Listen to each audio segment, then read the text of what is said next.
အားလုံးပဲမင်္ဂလာပါရှင်ကျမတို့ရဲ့ channel ကနေပရိသတ်များအားလုံးကိုပြန်လည်ကြိုဆိုလိုက်ပါတယ်ရှင်ဒီကနေ့မှာတော့ကျမတို့ရဲ့ channel ကနေအကတဝကကြီးနှစ်ပါးနဲ့ယဟန္တာတို့၏ဝိကျွေးဆိုတဲ့အကြောင်းအရာကိုတင်ဆက်ပေးမှာပဲဖြစ်ပါတယ်ရှင်အကြောင်းအရာလေးကိုမတင်ဆက်ခင်မှာကျမတို့ရဲ့ channel ကို like and subscribe လုပ်ခဲ့ပေးဖို့တောင်းဆိုပါတယ်ရှင်ရာသကြိုပြည်မှာတောင်ထွက်သပင်ကိုနှိမ့်စင်ကျင်းပမြဲဖြစ်၏တောင်ထွက်သပင်ဟူသည်ကရာသကြိုပြည်ရှင်ဗိမိတာရာမင်းကြီးရဲ့အမိန့်တော်နဲ့နေ့ရက်ရှည်လျားစွာကျင်းပတဲ့ပျော်ပွဲရှင်ပွဲကြီးဖြစ်လေတယ်။စင်ရဲချမ်းသာမရွေအရွယ်သုံးပါမရွေလူတိုင်းပျော်ရွှင်စွာပါဝင်ဆင်နွှဲနိုင်ကြတဲ့ပွဲလန့်သမင်ကြီးဖြစ်တယ်။ရှေးခေတ်နေ့များကနေပင်ဒီနေ့မှလည်းဥပတိတာနဲ့ကောလိတတို့တငယ်ချင်းတွေဟာနောက်ပါအချွေရန်လူလင်900စီချမ်းရလျက်တောင်ထွက်သပင်ပွဲဆင်နွှဲပျော်ရွှင်ရန်အတွက်ရောက်လာကြတယ်။ဥပတိတာ၏မိဘနှစ်ပါးသည်ရာဇကြိုပြည်အနီးရှိဥပတိတရွာကြီးကိုအုပ်စိုးရတဲ့ဝန်ခံအမည်ရှိဗြဟ္မဏမြို့နယ်ပုံနာကြီးနဲ့ရူပတာယီပုံနေမတို့ဖြစ်ကြတယ်။ကောလိတ၏မိဘနှစ်ပါးကကောလိတရွာကြီးကိုအုပ်စိုးရတဲ့သူစာတအမည်ရှိပုံနာကြီးနဲ့မောက်ကလီပုံနေမတို့ဖြစ်။ဝန်ခံဇနီးမောင်နှံနဲ့သူစာတဇနီးမောင်နှံတို့မှာအလွန်ချစ်ကြွဝင်ကြတဲ့အဆွေခင်မှုများဖြစ်ကြတယ်။နှစ်ဦးနှစ်ဖက်စလုံးပဲအမျိုး80တိုင်တိုင်းကျွယ်ဝချမ်းသာသူများဖြစ်ကြတယ်။အလွန်ထူးခြားမှုကဝန်ခံ၏ဇနီးယူပတာရီနှင့်သူစာတ၏ဇနီးမောက်ကလီတို့ဟာတနေ့တည်းအတူပရိသတ်တီးရှိခဲ့ကြပြီးတာဥယရနာဥပတိတာနှင့်ကောလိတတို့ကိုတနေ့တည်းပြိုင်တူမွေးဖွားတန့်စင်ခဲ့ကြခြင်းပင်ဖြစ်လေတယ်။ဥပတိတာနှင့်ကောလိတတို့သည်အရွယ်မရောက်မီကစားပေါ်များဖြစ်ခဲ့ကြပြီးအရွယ်ရောက်လာချိန်မှာတော့ပညာသင်ဘက်များဖြစ်ခဲ့ကြတယ်။ဘေးရင်ပညာအရာ၌တစ်ဖက်ကရအောင်တက်မြောက်ခဲ့ကြ၏အလုံးစုံသောလောကီပညာရများကိုအပြည့်တိုင်သင်ယူတက်မြောက်ခဲ့ကြ၏ဥပတိတာနှင့်ကောလိတတို့အားအယူဝါဒနှင့်ဆက်ဆိုင်သောစကားကိုသူတို့ပညာသင်ဆရာမတပါအခြားမိသူကများရှင်ပြိုင်ဆွေးနွေးပြောဆိုနိုင်စွမ်းမရှိကြကြသူတပါးတို့နှင့်မတူအလွန်ထူးခြားနေကြတဲ့ဥပတိတာနှင့်ကောလိတတို့ရဲ့အတိတ်ပါရမီကုသိုလ်ကံအရင်ကံအကြောင်းမှာရှင်းလွန်လေးပြီးတော့တိတင်ချီနေကဘာတသိန်းကာလအနောမတတိမြတ်စွာဘုရားရှင်ရဲ့လက်ထက်မှာအစာပြုခဲ့လေတယ်။အနောမတတိမြတ်စွာဘုရားရှင်၏ဗျာဒိတ်တော်ရာဥပတိတာသည်ဂေါရမမြတ်စွာဘုရားရှင်၏လက်ရယံဧကတဝကအရှင်သာရိပုတ္တရာအလောင်းလျာဖြစ်ပြီးကောလိတသည်လက်ဝဲယံဧကတဝကအရှင်မောက္ကလန်အလောင်းလျာတည်ဤသို့နှင့်ချမ်းသာကြွယ်ဝသောပညာပြည့်စုံသောငယ်ရွယ်နှုပြသောအခြေခံများပြတဲ့ဘဝကိုခံယူလေတောင်ထွက်သပင်ပွဲကြီးကိုပျော်ရွှင်စွာဆင်နွှဲခွင့်ရနေတဲ့ဥပတိတာသည်ရှမ်းများမကြမီမှာပင်ပါရမီပြည့်ဝသူတို့ရဲ့နှိယာမအတိုင်းအတွေ့အမြင်ခံယူချက်တွေပြောင်းလဲလာခဲ့ရချီပြီးကြည်စံလူတွေပျော်ပါနေလိုက်ကြတာသူတို့မှာဒုက္ခဆင်းရဲဆိုတာဘာတစ်ခုမှမရှိကြတဲ့အတိုင်းပါပဲလားအမှန်တော့လူဘဝဆိုတာကအမိဝမ်းထဲမှာပရိသေတွေတဲပြီးဆိုတဲ့ကဒုက္ခဆင်းရဲနဲ့အစပြုခဲ့ကြရတာပဲအမိဝမ်းကကျွပြန်တော့လေအနာရောဂါဘေးဒုက္ခကိုရင်ဆိုင်ကြရပြန်တယ်တာရီသမီးရေအိမ်ကြောင်ရေစာဝတ်နေရေဒုက္ခဆင်းရဲတွေကိုလည်းကြုံတွေ့ရပြန်တယ်ပြီးတော့အိုမေမစွမ်းဘဝကိုရောက်ကြရတယ်လူတိုင်းမကြော်လွားနိုင်တာကတော့တည်ချင်းတရားပဲဒါတွေကိုမမြင်ပဲဒီလူတွေကတတိတဝေကခေါင်းပါပြီးတော့အပျော်ကြီးကိုပျော်နေလိုက်ကြတာအမားကြီးမားနေကြပါဘကောလားဥပတိတာသည်တောင်ထုသပင်ပွဲကိုဆင်နွှဲနေတော့လေပျော်ရွှင်ခြင်းလူချင်းအလင်းမရှိတော့ပြီဥပတိတာ၏ပြောင်းလဲသွားသောအဖြစ်ကိုကောလိတကတွေးမြင်ကတတိချမိပြီးတော့အကြောင်းအကျိုးမေးလျက်ဥပတိတာ၏အဖြစ်စကားကိုကြားသိရသောအခါပါရမီပြည့်ဝပြီဖြစ်တဲ့ကောလိတသည်လည်းတတိတဝေကတရားရရှိလေတော့တယ်အဆွေတော်ဥပတိတာပြောတာအမှန်တွေပဲဒါပေမဲ့ဒုက္ခဆင်းရဲဆိုတာရှိနေအဲ့ဒီဒုက္ခဆင်းရဲကလူကင်းရာချမ်းသာခြင်းဆိုတာကလည်းရှိရလိမ့်မယ်ထင်တယ်အဲ့တော့အဲ့ဒီဆင်းရဲဒုက္ခကလူကင်းရာချမ်းသာခြင်းအစစ်မှန်ကိုရှာဖွေကြရအောင်နောက်တနေ့မှာပင်ဥပတိတာနှင့်ကောလိတတို့သည်မိဘများထံမှခွင့်ပန်ပြီးတော့မိမိတို့ရဲ့အခြေရန်များနဲ့အတူတေစီပရိဘုထံမှာတော့တပြည့်အပြည့်ခံယူကြလေတော့တယ်တေစီဆရာကြီးသည်လည်းနေချင်းညချင်းပင်တပြည့်အခြေရန်များလာလာပါများပေါ်ကျွယ်သွားတော့တယ်သို့တော့3ရက်မြကြာတဲ့အခါတေစီဆရာတော်ရဲ့အကျင့်လန်းစဉ်နဲ့ ညံအမြင့်အတိုင်းစာကိုဥပတိတာနှင့်ကောလိတာတို့သိမြင်သွားကြပြီးဤမြလောက်ဖြင့်ဒုက္ခအပေါင်းမှလွတ်ကင်းရာတည်ချင်းကင်းတဲ့နိဗ္ဗာန်ကိုမရနိုင်သေးကြောင်းကိုနားလည်သွားကြတယ်။တေစီဆရာကြီးကလည်းမိမိရဲ့အကျဉ်းလန်းစဉ်နဲ့မိမိသိမြင်သမျှသာဤမြသာဖြစ်ကြောင်းကိုဝန်ခံခဲ့လေတော့တယ်။ဥပတိတာနှင့်ကောလိတာတို့၏နိဗ္ဗာန်ချမ်းသာအစစ်မှန်ရရှိအောင်လမ်းညွှန်ပြသနိုင်မည်ဆရာကိုရှောက်ဖွေရန်အလို့ငါတယောက်တလန်စီခီးထွက်ခဲ့ကြတော့တယ်။တရားသူကိုကြားနာရသည်ရှိသောထိုသူကကျန်တူကိုအတိပေးအကြောင်းကြားရန်လဲဂတိပြုခဲ့ကြတော့တယ်။သို့သောနေရအနက်ခီးဆန့်ခဲ့သည့်တိုင်သူတို့စီဟာတရားမိသူကိုရှာဖွေ၍မတွေ့ခဲ့ကြပါချေ။နောက်ဆုံးမှာတော့ဥပတိတာနှင့်ကောလိတာတို့နှစ်ဦးစလုံးဟာတင်စည်းဆရာကြီးထံသို့ပြန်လည်၍ရောက်ရှိလာကြလေတော့တယ်။ဂေါတမဗုဒ္ဓဘုရားရှင်သည်ရာဇကြိုပြည့်ရှင်ဗိမိတာရမင်းဆောက်လုပ်လူနဲ့ဝေလူဝန်ကြောင့်ကိုအလူခံယူတော်မူပြီးတဲ့နောက်၃ရက်မြောက်နေ့၌ပြင်စဝတ်ကြီးအရှင်မြ၅ပါးအနက်မှတပါးဖြစ်တဲ့အရှင်အသစီသည်ရာဇကြိုမြို့တွင်သို့ဝင်၍စွန့်ခံကြွလေတယ်။ဥပတိတာပရိဘောသည်လည်းမြို့တွင်၌ဆွန့်စားကမိမိတို့ရဲ့ပရိဘောကျောင်းသို့ပြန်လာရမှာလမ်းတနေရာမှာတော့စွန့်ခံကြွလျက်ရှိတဲ့အရှင်အသစီကိုတွေ့မြင်ပြီးဒီဟန်အသွင်ကတို့နဲ့မတူပဲအလွန်ထူးမြတ်တင့်နေပြီးတော့အိန္ဒြေနဲ့ပြည့်စုံလိုက်တာဒီလိုအသွင်နဲ့ယဟန်ကိုငါတခါမှမမြင်ခဲ့ဘူးပါဘူးဒီရှင်မြရဲ့ဆရာဘသူပဲဝါအကျင့်လန်းစဉ်ကဘလို့လဲဆိုတာကိုသိအောင်ငါမေးကြည့်ရရင်ကောင်းမယ်ဥပတိတာကတမျိုးဆက်တွေ့လိုက်ပြန်တော့တယ်အိုးအရှင်မြစွန့်ခံကြတာအနောက်ရှက်ပြီးသလိုဖြစ်နေပါဦးမယ်ဒီတော့စွန့်ခံပြီးစွန့်စားပြီးတော့မှာပဲငါသိချင်တာကိုမေးမြန်းတော့မယ်အရှင်အသစီစွန့်ခံပြီးသည့်အထိဥပတိတာပရိဘူကမနီးမဝေးနောက်ပါမှတိတ်တဆိတ်လိုက်ပါခဲ့တော့တယ်အရှင်အသစီစွန့်စားရန်အတွက်ဇရဆောင်တစ်ခုသို့ဝင်လေတော့မှဥပတိတာပရိဘူကအရှင်ထံပါသို့ချီကပ်ပြီးအရှင်အတွက်နေရာထိုင်ခင်းပြင်ပေးခြင်းလက်စည်းအတွက်စီစဉ်ပေးခြင်းစတဲ့ဝတ္ထုကိုယူသည်စွာပြုလေတယ်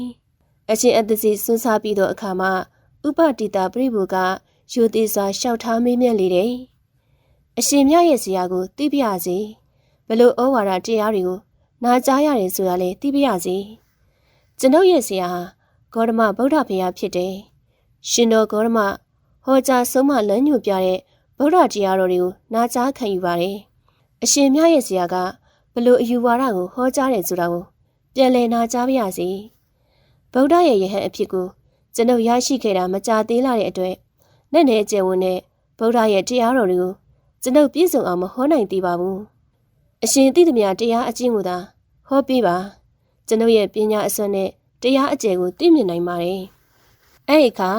အရှင်အသစီမထေကပရိသေနေရခြင်းအိုချင်းနာခြင်းသေခြင်းအစရှိတဲ့ဒုက္ခသစ္စာတရားတို့သည်တဏှာလောဘသမုဒိယသစ္စာတရားကြောင့်ဖြစ်ပေါ်လာရခြင်းဖြစ်ကြောင်းဒုက္ခသစ္စာနှင့်သမုဒိယသစ္စာတရားနှစ်ပါးချုပ်ငြိမ်ကြောင်းဖြစ်တဲ့မေဃသစ္စာအကျဉ်းလန်းစဉ်တရားနှင့်နိရောဓသစ္စာနိဗ္ဗာန်ချမ်းသာသို့ဆက်ရောက်ခြင်းတရားတို့ကိုအကျဉ်းများဟောကြားတော်မူလေတယ်။စုကြီးပံပါရမီရှင်ဥပတိတာပရိဘောတိတရားတော်တဝက်မှာပင်သောတာပန်အဖြစ်သို့ရောက်ရှိခဲ့ပါလေတော့တယ်။ဥပတိတာပရိဘောတိအရှင်အသစီထံမှဗုဒ္ဓတရားတော်အစီနှင့်အကျဉ်းများကိုနာကြားပြီးတဲ့နောက်ထိုများနှင့်ပင်ဆိုင်းငံ့ထားပါရန်လျှောက်ထားလေတယ်။ထို့နောက်ဗုဒ္ဓဘုရားရှင်ရှိတော်မူရာအရက်ကိုမေးမြန်းလျှောက်ထားသောအခါရှင်အသစီမထေရဟန်းကအကျွန်ုပ်တို့ရဲ့ဆရာသခင်ဗုဒ္ဓရှင်တော်မြတ်ဖျားဟာဗိမိတာရမင်းကြီးဆောက်လုပ်လူတဲ့နဲ့ဝေလူဝန်ကျောင်းတော်ကြီးမှာတည်င်းသုံးရက်ရှိနေပါတယ်။ကျောင်းတော်ကိုအရှင်မြပြန်ကြွနေတော်မူပါဖျား။တပည့်တော်ရဲ့မိတ်ဆွေတူဦးကိုခေါ်ပြီးတော့သူနဲ့အတူဝေလူဝန်ကျောင်းတော်စီကိုလိုက်လာခဲ့ပါမယ်ဖျား။တရားသူကိုတော့ငါနာကြားခွင့်ရခဲ့ပြီ။ဒီတော့အဆွေတော်ကောလိတာနဲ့ဂတိစကားထားရှိခဲ့တဲ့အတိုင်းဒီတရားတွေကိုပြန်ပြောပြရမယ်။အဲနောက်ဥပတိတာပရိဘောတိစိတ်ရှင်လန်းချမ်းမြေ့စွာဖြင့်မိမိရဲ့ကျောင်းစီသို့ပြန်လာခဲ့လေတယ်။ကောလိတာသည်ဥပတိတာပြန်လာသည်ကိုမြင်လျင်ပင်အခြေအနေထူးခြားမှုတစ်ခုခုရှိကြောင်းကိုရိပ်စားမိလေတော့တယ်။အဆွေတော်ဥပတိတာရဲ့အမူအရာတွေဟာဒီနေ့အတော့ထူးခြားနေပါလား။တရားသူတရားများဟောကြားနိုင်သူနဲ့တွေ့လာပြီထင်တယ်။နှစ်ဦးသာဆုံကြတဲ့အခါဥ ဥပတိတာကအရှင်အတစီနဲ့ဆုံခဲ့ရမှုမှအစားဗုဒ္ဓတရားတော်ကိုနာကြားခွင့်ရခဲ့သည့်အဖြစ်အစုံကိုဝမ်းသာအားရပြောပြလေတယ်။အဲဒီနောက်ထို့သို့နာကြားခဲ့ရတဲ့တရားတော်တို့ကိုအဆွေတော်အားပြန်လည်ပြောပြလေတော့တယ်။တရားတော်အစုံမှာတော့ကောလိတပရိဘူတိလည်းသောတာပန်အဖြစ်ဆက်ရောက်လေတယ်။ငါရှင်ဥပတိတာရဲ့မိတ်ဆွေကောင်းပိတာမှုဂရိတီမှုတွေကြောင့်ကျွန်ုပ်တရားတို့ကိုနာကြားခွင့်ရခဲ့ပါပြီ။အခုကျွန်ုပ်တို့ရဲ့ဆရာအမှန်ဗုဒ္ဓဘုရားရှင်ကိုဘယ်ရမှာတောက်ပြီးတော့ဖူးထွေးရမှာလဲ။ရာဇဂျိုပြည်ကဝေလုံဝန်ကျောင်းတော်ကြီးမှာဗုဒ္ဓဘုရားရှင်သတင်းသုံးနေထိုင်လျက်ရှိကြောင်းကိုအရှင်အတကြီးမတီကပြောပြခဲ့ပါတယ်။ဒါပေမဲ့အခုချက်ချင်းတော့မသွားသင့်သေးဘူးထင်တယ်။ကျုပ်တို့နှစ်ယောက်တည်းမသွားသင့်ဘူး။ကျုပ်တို့ရဲ့နောက်ပါပရိဘောယဟန်တွေကိုပါလိုက်ပါလို့တဲ့ဆန္ဒရှိမရှိမေးမြန်းပြီးမှသွားသင့်တယ်လို့ထင်တယ်။ဥပတိတာနဲ့ကောလိတာတို့သည်တပြေပရိဘောများသားမကသင်္စီဆရာကြီးထံမှာတော့ရှင်းမစွာကပင်ရှိနေခဲ့ကြတဲ့တပည့်ကောင်ပရိဘောများအားလုံးကပါဗုဒ္ဓရှင်တော်မြတ်ထံသို့လိုက်ပါကြမည်အကြောင်းကိုတညီတညွတ်တည်းဆိုကြလေတယ်။ထိုအခါဥပတိတာကကောင်းလာပါပြီ။ဒါပေမဲ့ကျုပ်တို့ကြီးပဲလေအခုလိုမသွားသင့်ဘူး။ကျုပ်တို့ရဲ့သင်္စီဆရာကြီးကိုလည်းအကျိုးအကြောင်းပြောပြပြီးတော့ဗုဒ္ဓရှင်တော်မြတ်ရဲ့ထံပါကိုလိုက်ပါဖို့ခေါ်တဲ့နေ။အဲဒီနောက်ဥပတိတာနဲ့ကောလိတာတို့ကသင်္စီဆရာကြီးထံသို့တွားရောက်ပြီးလင်ဗုဒ္ဓတရားတော်များကိုနာကြားခွင့်ရခဲ့သည်မှအစားဗုဒ္ဓရှင်ထံတွားရောက်ကြမည်အကြောင်းပြည့်စုံစွာပြောပြလေတယ်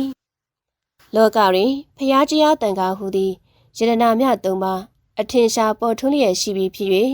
မိမိတို့သည်ဗုဒ္ဓရှင်တော်မြတ်ဖျားထံ၌ယဟန်ပြုကစစ်မှန်သောအကျင့်မြတ်ကိုကျင့်ကြံအားထုတ်ရန်အတူတကွသွားကြပါမည်အကြောင်းကိုရှင်းလင်းပြောကြ၏။ငါဟာဒီလောကမှာထင်ရှားတဲ့ပရိဘောဂိုင်းဆရာကြီးတယောက်ဖြစ်နေပြီးမှတပြည့်အချွေရန်နေပေါ်များနေပြီးမှသူတစ်ပါးရဲ့တပြည့်အဖြစ်ကိုငါမခံယူနိုင်ဘူးကွ။တို့ရရင်သင်္စီဆရာကြီးကလက်မခံခဲ့ပါကြီး။တင်တို့တို့လည်းငါနဲ့အတူတပြည့်တွေကိုဆက်လက်ပြီးတော့အုပ်ချုပ်ကြပါဦး။ဘယ်မှမသွားကြပါနဲ့။ဒီမှာရှိနေကြတဲ့ဆရာကြီးရဲ့တပြည့်ပရိဘောတွေအားလုံးကလည်းကျုပ်တို့နဲ့အတူဗုဒ္ဓဘုရားရှင်ထံမှာလိုက်ပါကြပါမယ်လို့တညီတညွတ်တဲ့ဆန္ဒရှိနေကြပါတယ်။ဒါကြောင့်ဆရာကြီးတယောက်ထဲသာကြံခဲ့ရမှာဖြစ်လို့ကျုပ်တို့နဲ့အတူလိုက်ခဲ့ဖို့ပန်ကြားပါရစေ။မြင်တို့ပင်စုံစီကမူမိစ္ဆာဒိဋ္ဌိဆရာကြီးက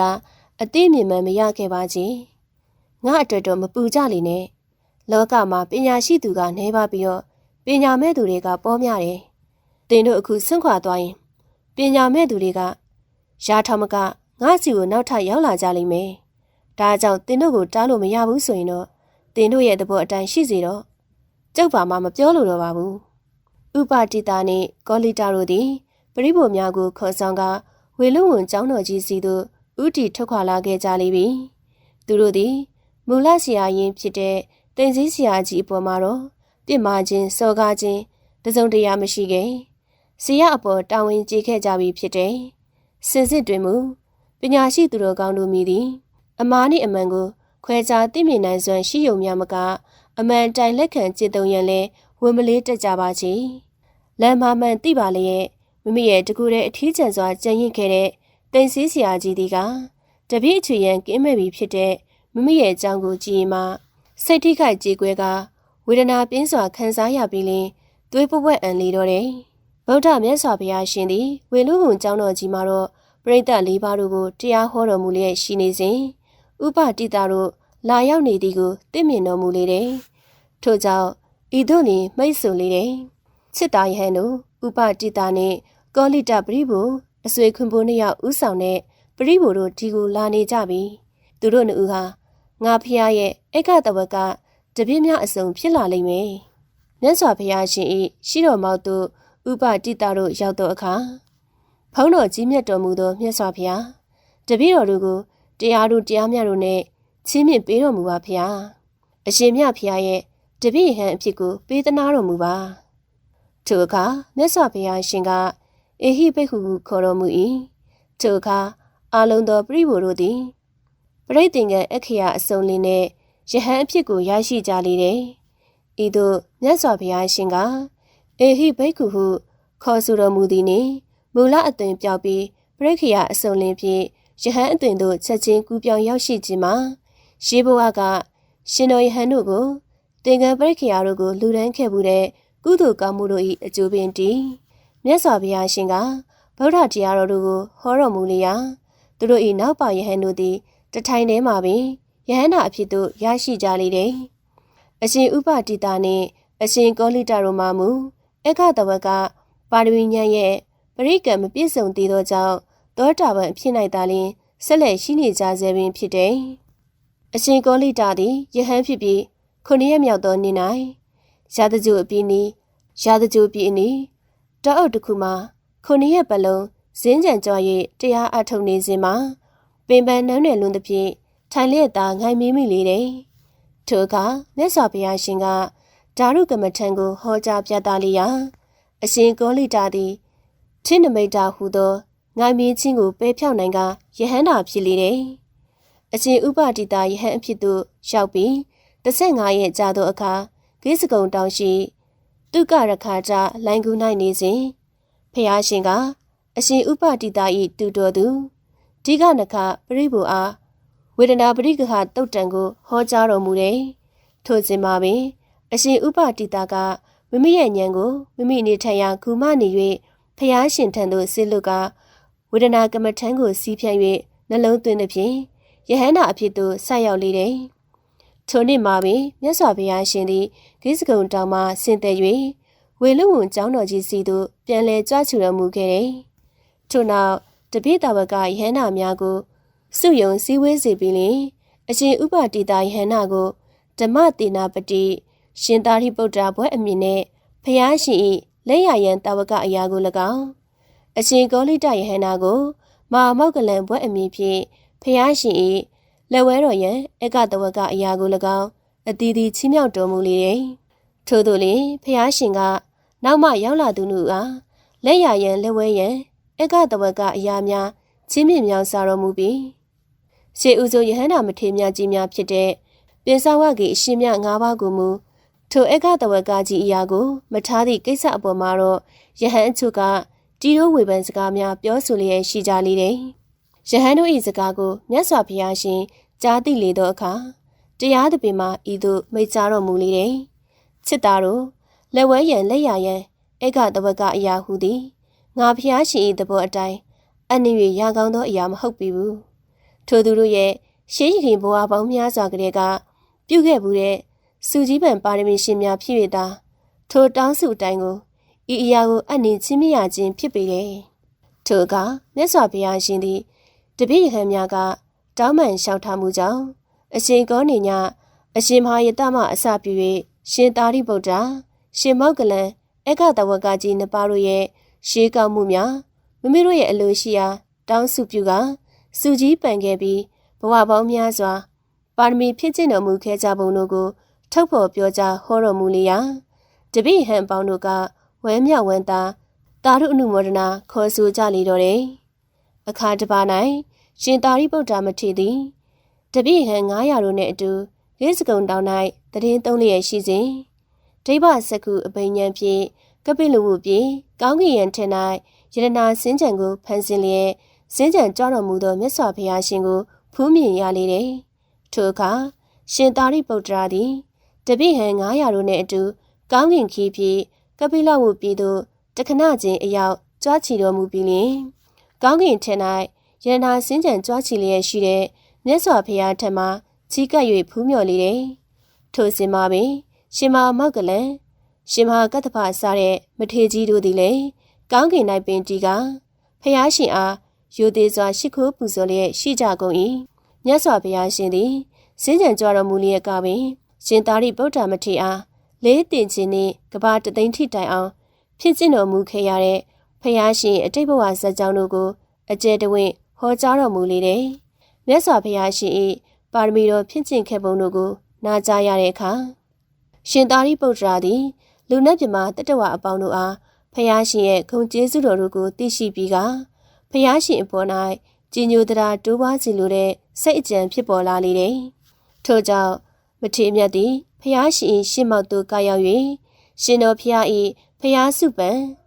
နိဂတပြားတိတ်ခိုင်တော်မူခဲ့သည်မှစပြီးဖျားဖြစ်စဉ်ဗုဒ္ဓဝင်ကိုဟောကြားတော်မူပါယံ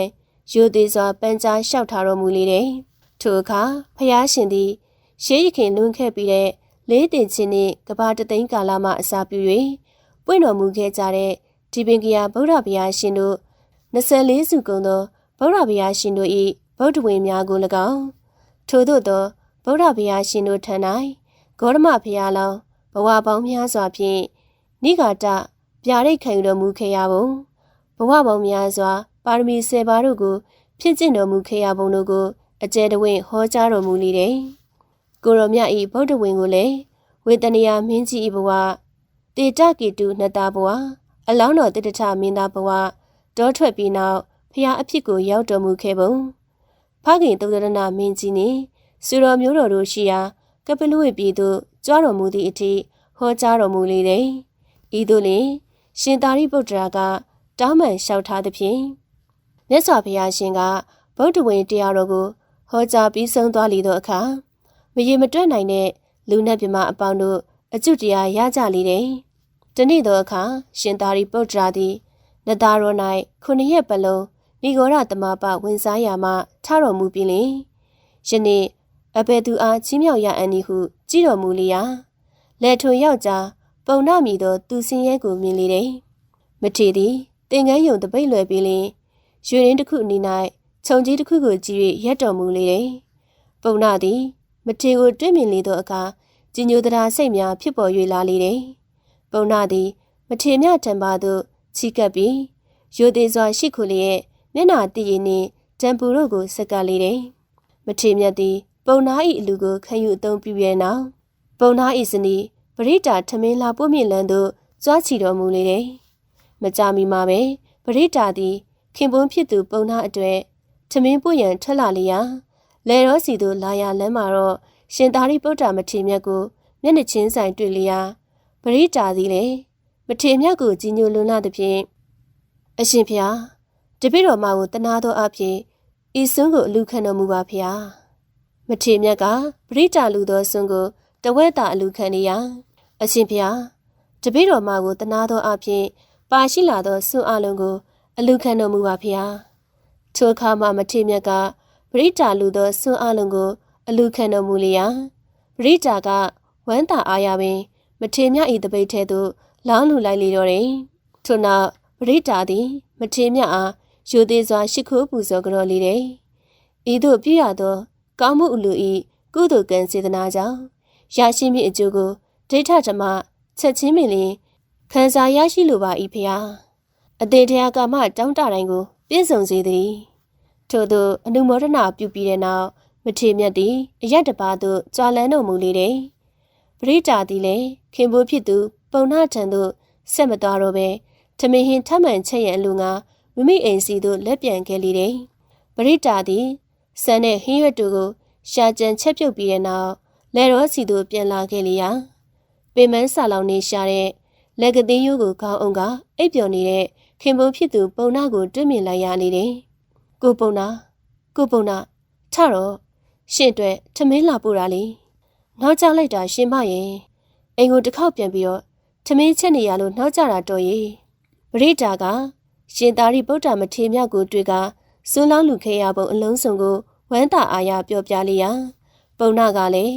ထိုမထေမြတ်အားမျက်နှာတည်ရည်နှင့်တံပူလူတန်းခဲ့ကြောင်းကိုပြန်လည်ပြောပြတယ်ပုံနာနှင့်ပရိတာတို့ဇနီးမောင်နှံသည်တူ၏အလူကိုတူကအပြန်အလှန်ဂျင်းနူဝမ်းမြောက်စွာနဲ့တာရုခေါ်ရင်ထမင်းစားတော့ပြီးရဲ့နောက်လက်ကသင်းမှခေါင်းတင်ကတရေအိတ်ကြလေတယ်လင်မယားနှစ်ယောက်အိယာမှာနိုးလာချိန်မှာတော့ပုံနာထွန်ထားတဲ့လယ်မြေတစ်ခုလုံးဟာရွှေလုံးများနဲ့ပြည့်ရှံနေပြီးလယ်ကွင်းတစ်ခုလုံးမှာတော့ရွှေရောင်ပြောင်ဝင်းလျက်ရှိတာကိုအံ့ဩဖွယ်တွေ့မြင်ရလေတော့တယ်ရှင်မကြီးငါတို့လင်မယားအလူတန်းပြုတ်ခဲ့တာချက်ချင်းလက်ငယ်အကျိုးပေးတာပါလားဟေးဟုတ်ပါရဲ့တော့ကျမတို့လင်မယားသူရင်ကစင်းရဲသားဘဝကလွတ်ပြီးကဲထမင်းခွက်တွေကိုရွှေလုံးတွေထည့်ပြီးတော့ဗိမိသားရမင်းကြီးစီကိုအကျိုးကြောင့်ရှောက်တင်ကြရအောင်လာရှင်မဗိမိသားရမင်းကြီးထံသို့ရောက်တော့အခါအကျိုးကြောင့်ပြည့်စုံစွာရှောက်တင်ကြလေတယ်ရှင်သာရိပုတ္တရာအရှင်မြတ်ကိုမျက်နှာတည်ရတံပူနဲ့ဇုလူရန်ခဲလို့ချက်ချင်းအကျိုးပေးတာဖြစ်ကြောင်းပါဗျာကောင်းလေစွာမင်းကြီးတို့ပုံနာရဲ့လဲခွဲတွေကရွှေတုံးတွေကိုယူပြီးတော့ နန်းရင်မှာစုပုံကြစမ်းဟဲ့ဗမိတာရာမင်းကြီးသည်ပုံနာအားတထေးအဆောင်ရောက်နှင့်တကွတထေးရာထူးကိုပေးအပ်လေတယ်တို့ဖြစ်ပုံနာသည်ဗမိတာရာမင်းကြီး၏နိုင်ငံအတွင်းရှိအတိုင်းမသိချမ်းသာတဲ့တထေးကြီး9ဦးမှာတော့တူဦးပါဝင်ဖြစ်လာလေတော့တယ်ရာဇကြိုမှအတိုင်းမသိချမ်းသာသောတထေးကြီး9ဦးတို့ကဇောတိကာဇနိလကာကဝလီယာပုံနာနှင့်ဝိတာခာ၏အဖိုးဖြစ်သူမိန်နလတို့ပင်ဖြစ်လေတယ်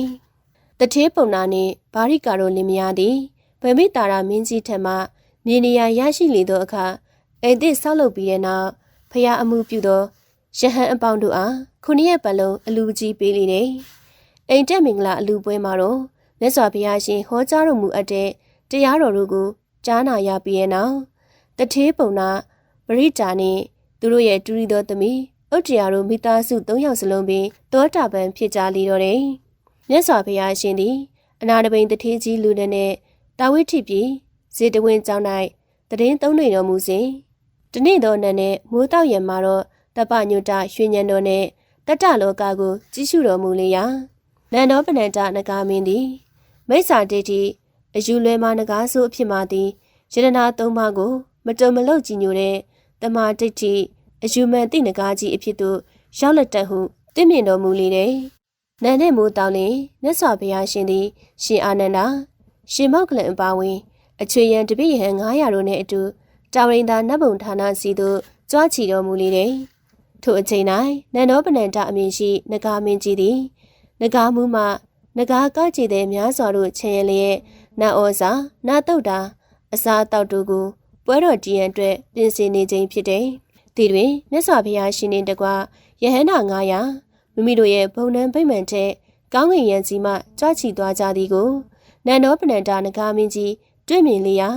ဒေါသအမျက်ချောင်းချောင်းထွက်လေတော့တယ်နန္ဒောပနန္တနဂါမင်းသည်မိမိနေထိုင်ရာမြင့်မို့တောင်ကြီးကိုမိမိ၏ခန္ဓာကိုယ်ကြီးဖြင့်9ပတ်ရစ်ပတ်ပြီးတဲ့နောက်တောင်ထိပ်၌တည်ရှိတဲ့တာဝိန္ဒာနတ်ဘုံဌာနကိုဖျားရှင်နှင့်တကွယ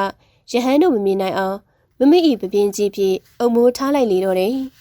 ယဟန်တို့ကနဂါမင်း၏ပြုမှုချက်ကိုသဘောပေါက်သိရှိကြရလေကအရှင်ဒဋ္ဌပါဠမထေရကနဂါမင်းကိုစုံမခွင့်ပြုပါရန်ဖျားရှင်ထံမှခွင့်ပန်ပါတော့လေဖျားရှင်ကခွင့်ပြုတော်မမူချေထို့နည်းအတူအရှင်ယာဟုလာအရှင်ဗာဒိယစားတဲ့မထေမြတ်တို့ကလည်းဖျားရှင်ထံမှခွင့်ပန်ကြတော့လေမြတ်စွာဘုရားရှင်ကညင်းပယ်တော်မူလေတယ်ဖျားရှင်၏လက်ဝဲတော်ရန်ရှင်မောက္ကလန်မထေမြတ်က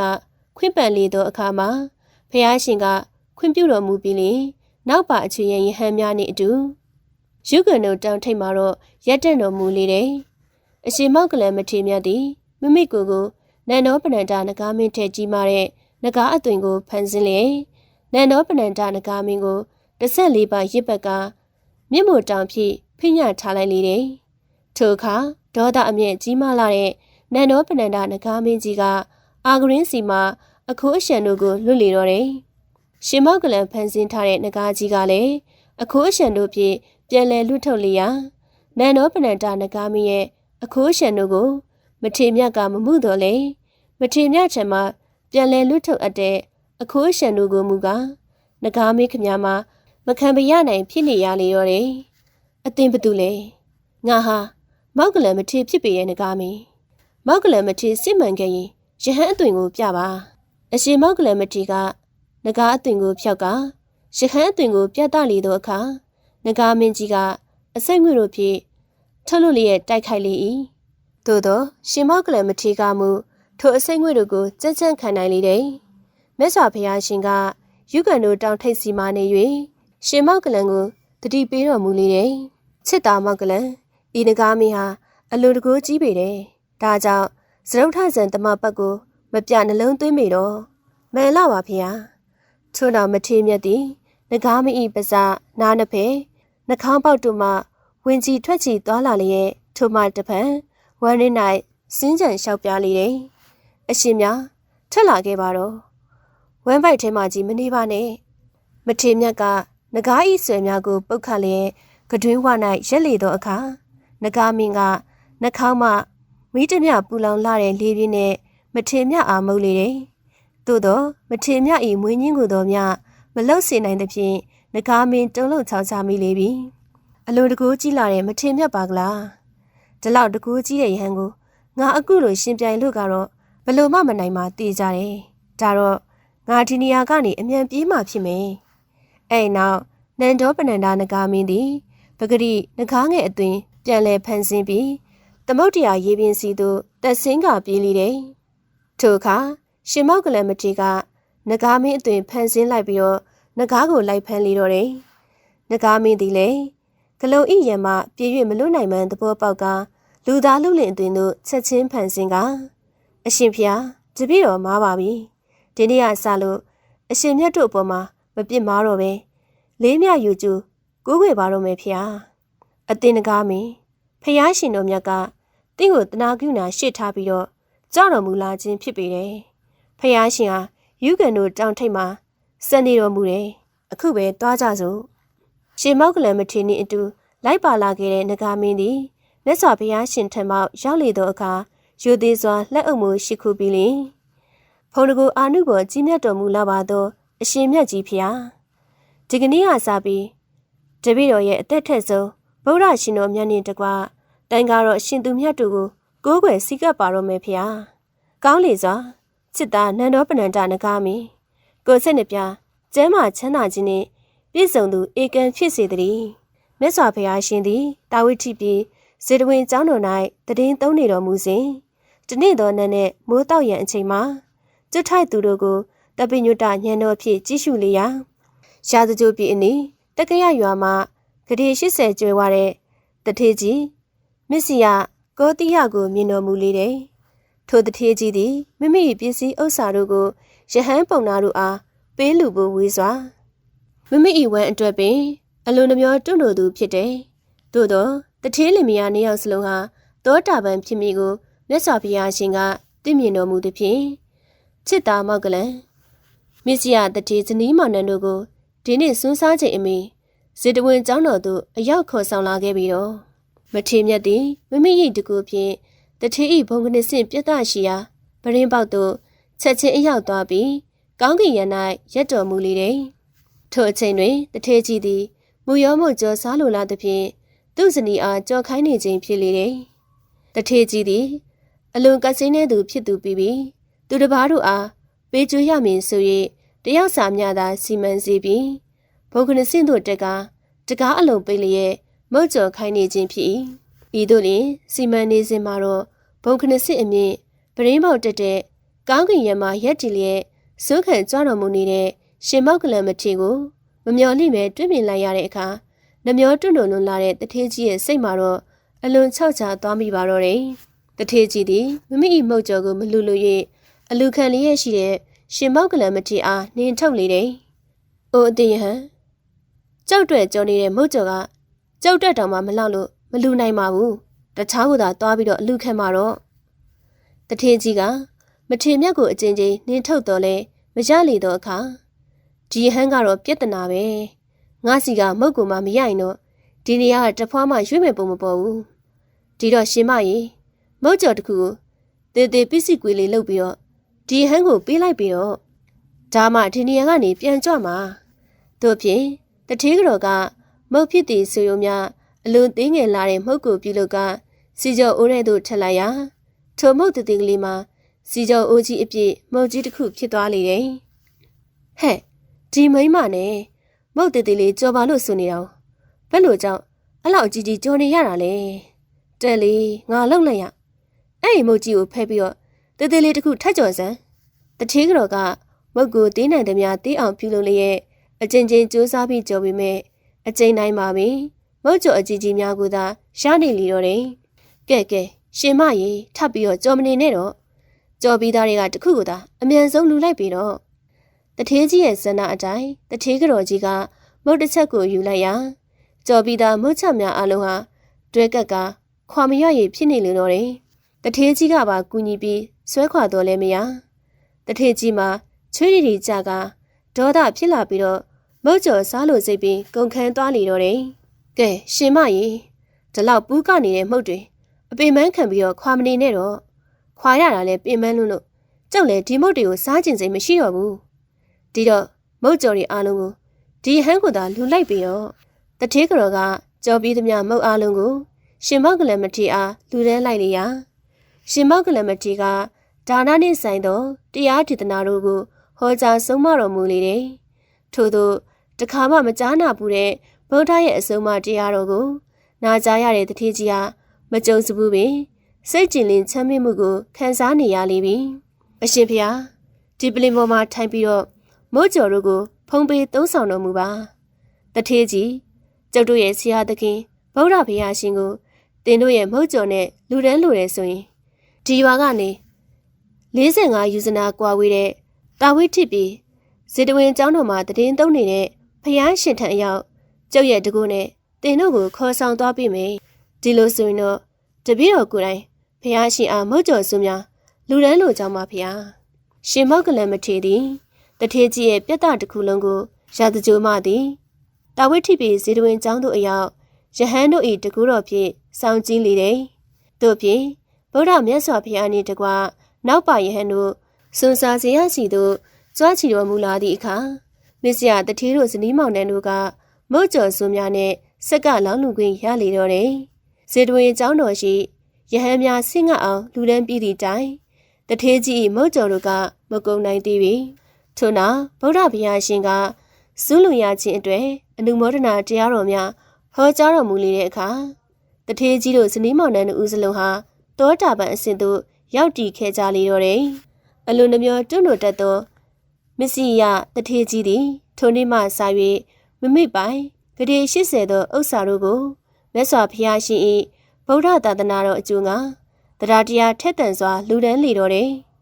ဤကရှင်သာရိပုတ္တရာအရှင်မြတ်၏ရှင်သာရိပုတ္တရာအရှင်မြတ်ရဲ့ထူးခြားသောစွမ်းဆောင်မှုတရက်ပင်မြတ်စွာဘုရားရှင်သည်ဘေလူဝရွာ၌နောက်ဆုံးဝါဆိုတော်မူပြီးလင်ဝါကျွတ်သောအခါတာဝတိပြည်သို့ဒေသစာရေးကြွချီ၍ဇေတဝင်ကျောင်းတော်မှာတည်င်းသုံးတော်မူလေတယ်ထိုနှစ်မှာပင်ရှင်သာရိပုတ္တရာမထေရသည်စွန်းစားပြီးနောက်စိတ်ငြိမ်ရာအရာမှာတမပဝင်စားပြီးထိုတမပမှထသောအခါရှေးအခါကပွင့်တော်မူခဲ့ကြတယ်ဗုဒ္ဓဘုရားရှင်တို့လက်ထက်မှာဘုရားရှင်တို့၏ရှေးဥစွာပြိဋိဘံဆံဝင်တော်မူကုန်သလိုတို့ဒီမဟုတ်အခတဝကရုကပင်လင်ရှေးဥစွာပြိဋိဘံဆံဝင်တော်မူကြကုန်သလိုဟုစဉ်းစားဆင်ခြင်၍ကြည့်ရှုတော်မူလေတယ်ထိုအခါအခတဝကရုသည်သာလျှင်ရှေးဥစွာပြိဋိဘံဆံဝင်ကြောင်းသိရလေ၏တဖန်မိမိတက်တန်းကာလသည်လေဤနှစ်မှ9ရက်မြသာဖြစ်ကြောင်းသိရှိတော်မူပြီးလင်ဤသို့ဆက်၍စဉ်းစားလေတယ်ငါဤမိခင်ဟာယဟန္တာသား၄ယောက်နှင့်သမီး3ယောက်တို့ရဲ့မိခင်ဖြစ်နေပေမဲ့အခုချိန်ထိဗုဒ္ဓအယူဝါဒအပေါ်မှာယုံကြည်သက်ဝင်သူမရှိသေးပါတကားဒါပေမဲ့ငါမိခင်ဟာငါဟောကြားတဲ့တရားကိုနာကြားပြီးတာနဲ့သောတာပန်ဖြစ်မှာပါလားဒီတော့မိခင်ကြီးကိုအယူလွဲများမိစ္ဆာဒိဋ္ဌိဘဝကကျွတ်လွတ်ပြီး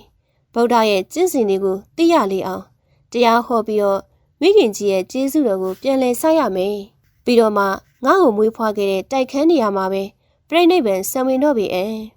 ထို့နောက်ရှင်သာရိပုတ္တရာမထေရမြတ်သည်ညီတော်စုထမထေရနှင့်တပည့်ဟန်900တို့ကိုခေါ်ဆောင်လျက်မြတ်စွာဘုရားထံသွားရောက်၍ဖူးမြော်ကြောကြပြီးလင်အရှင်ဘုရားတပည့်တော်ပြိဋိဘံပြုဖို့အချိန်ရောက်ပါပြီတပည့်တော်အာယုသင်္ခါရကိုလွတ်အပ်ပြီးကြောင်းပါဘုရားချစ်တာသာရိပုတ္တရာအဘယ်သောအရာမှာသင်ပြိဋိဘံပြုမှာလဲတပည့်တော်ကိုမွေးဖွားခဲ့တဲ့အိမ်တိုက်ခန်းနေရာမှာပဲပြိဋိဘံပြုပါမယ်ဘုရားချစ်တာဤသို့ဆိုရင်တင်းရဲ့နောင်တော်ညီတော်တို့ကိုတရားဟောအောင်တော့ထိုအခါရှင်သာရိပုတ္တရာမထေရသည်မြတ်စွာဘုရားရှင်ကမမိအားတကူတော်ဖြင့်ဖန်ဆင်းခြင်းကိုအလိုရှိတော်မူကြောင်းသိရှိသဖြင့်မြတ်စွာဘုရားရှင်အားဥစွာကြောလေ၏ထို့နောက်ချမ်းမြေအမည်ရှိတဲ့ကောင်းကင်ထက်စီသို့ဇံဖြင့်ကြွတော်မူလျက်တဖန်ပြန်စင်ကမြတ်စွာဘုရားရှင်၏ခြေတော်အစွန်ကိုဥခိုက်ရှိကိုပူဇော်ကြောလေတယ်ဤသို့လျှင်ချမ်းပင်ထမ်း3ပေအမြင့်မှသည်ထမ်း6ပေအမြင့်သို့တိုင်အောင်ကောင်းကင်ထက်စီသို့အကြိမ်ကြိမ်ကြွချီတော်မူပြီးဆရာသခင်ဘုရားရှင်၏ခြေတော်အစွန်ကိုအကြိမ်ကြိမ်ရှိခိုဥခိုက်ပူဇော်ကြောလေ၏9ကြိမ်မြောက်တွင်ကမထေရမြတ်သည်ထမ်း9ပေအမြင့်စီသို့ကြွချီတော်မူလျက်ကောင်းကင်၌တီကအမျိုးမျိုးအထူးထူးကုန်သောအံ့ဘွယ်တည်းတကူပြရိကာတို့ကိုပြလျက်တရားဟောကြားလေတယ် ထိုအခါတာဝိထိပြည်မှလူအများတို့ကအုံကျကျစုယုံရောက်ရှိလာကြတယ်။တရားဟောကြားပြီးသောအခါရှင်သာရိပုတ္တရာသည်ကောင်းကင်မှပြန်လည်ဆင်းသက်လာပြီးဆရာသခင်ဖျားရှင်၏ခြေတော်အစုံကိုဥခိုက်ရှိကိုပူဇော်ကြော့ပြန်လေတယ်။အရှင်ဖျားတပည့်တော်ပြိဋိဘံဆံဝင်ပါတော့မယ်။တပည့်တော်အပေါ်မှာရှင်တော်မြတ်ဖျားမနစ်သက်တော်မူခဲ့တဲ့ကာယကံဝစီကံမနောကံမှုများရှိခဲ့ပါကတိခံခွင့်လွှတ်တော်မူပါဖျား။ချစ်တာတာရိပုတ္တရာချစ်သားသည်ငါဖျားရှင်အပေါ်ပြောမဆိုမှတစုံတရာမရှိခဲ့ပြီဘူးချစ်သားသွားမဲ့အချင်းကိုချစ်သားသိလေပြီလားအရှင်မြတ်ဖျားကိုနောက်ဆုံးအကြိမ်ရှိခိုးပူဇော်ခြင်းဖြစ်ကြောင်းပါဖျားယနေ့မှစ၍ခုနှစ်ရက်လွန်မြောက်သောနေ့မှာပြိဋိဘံပြုဖို့အချိန်ဖြစ်ပါတယ်ဖျား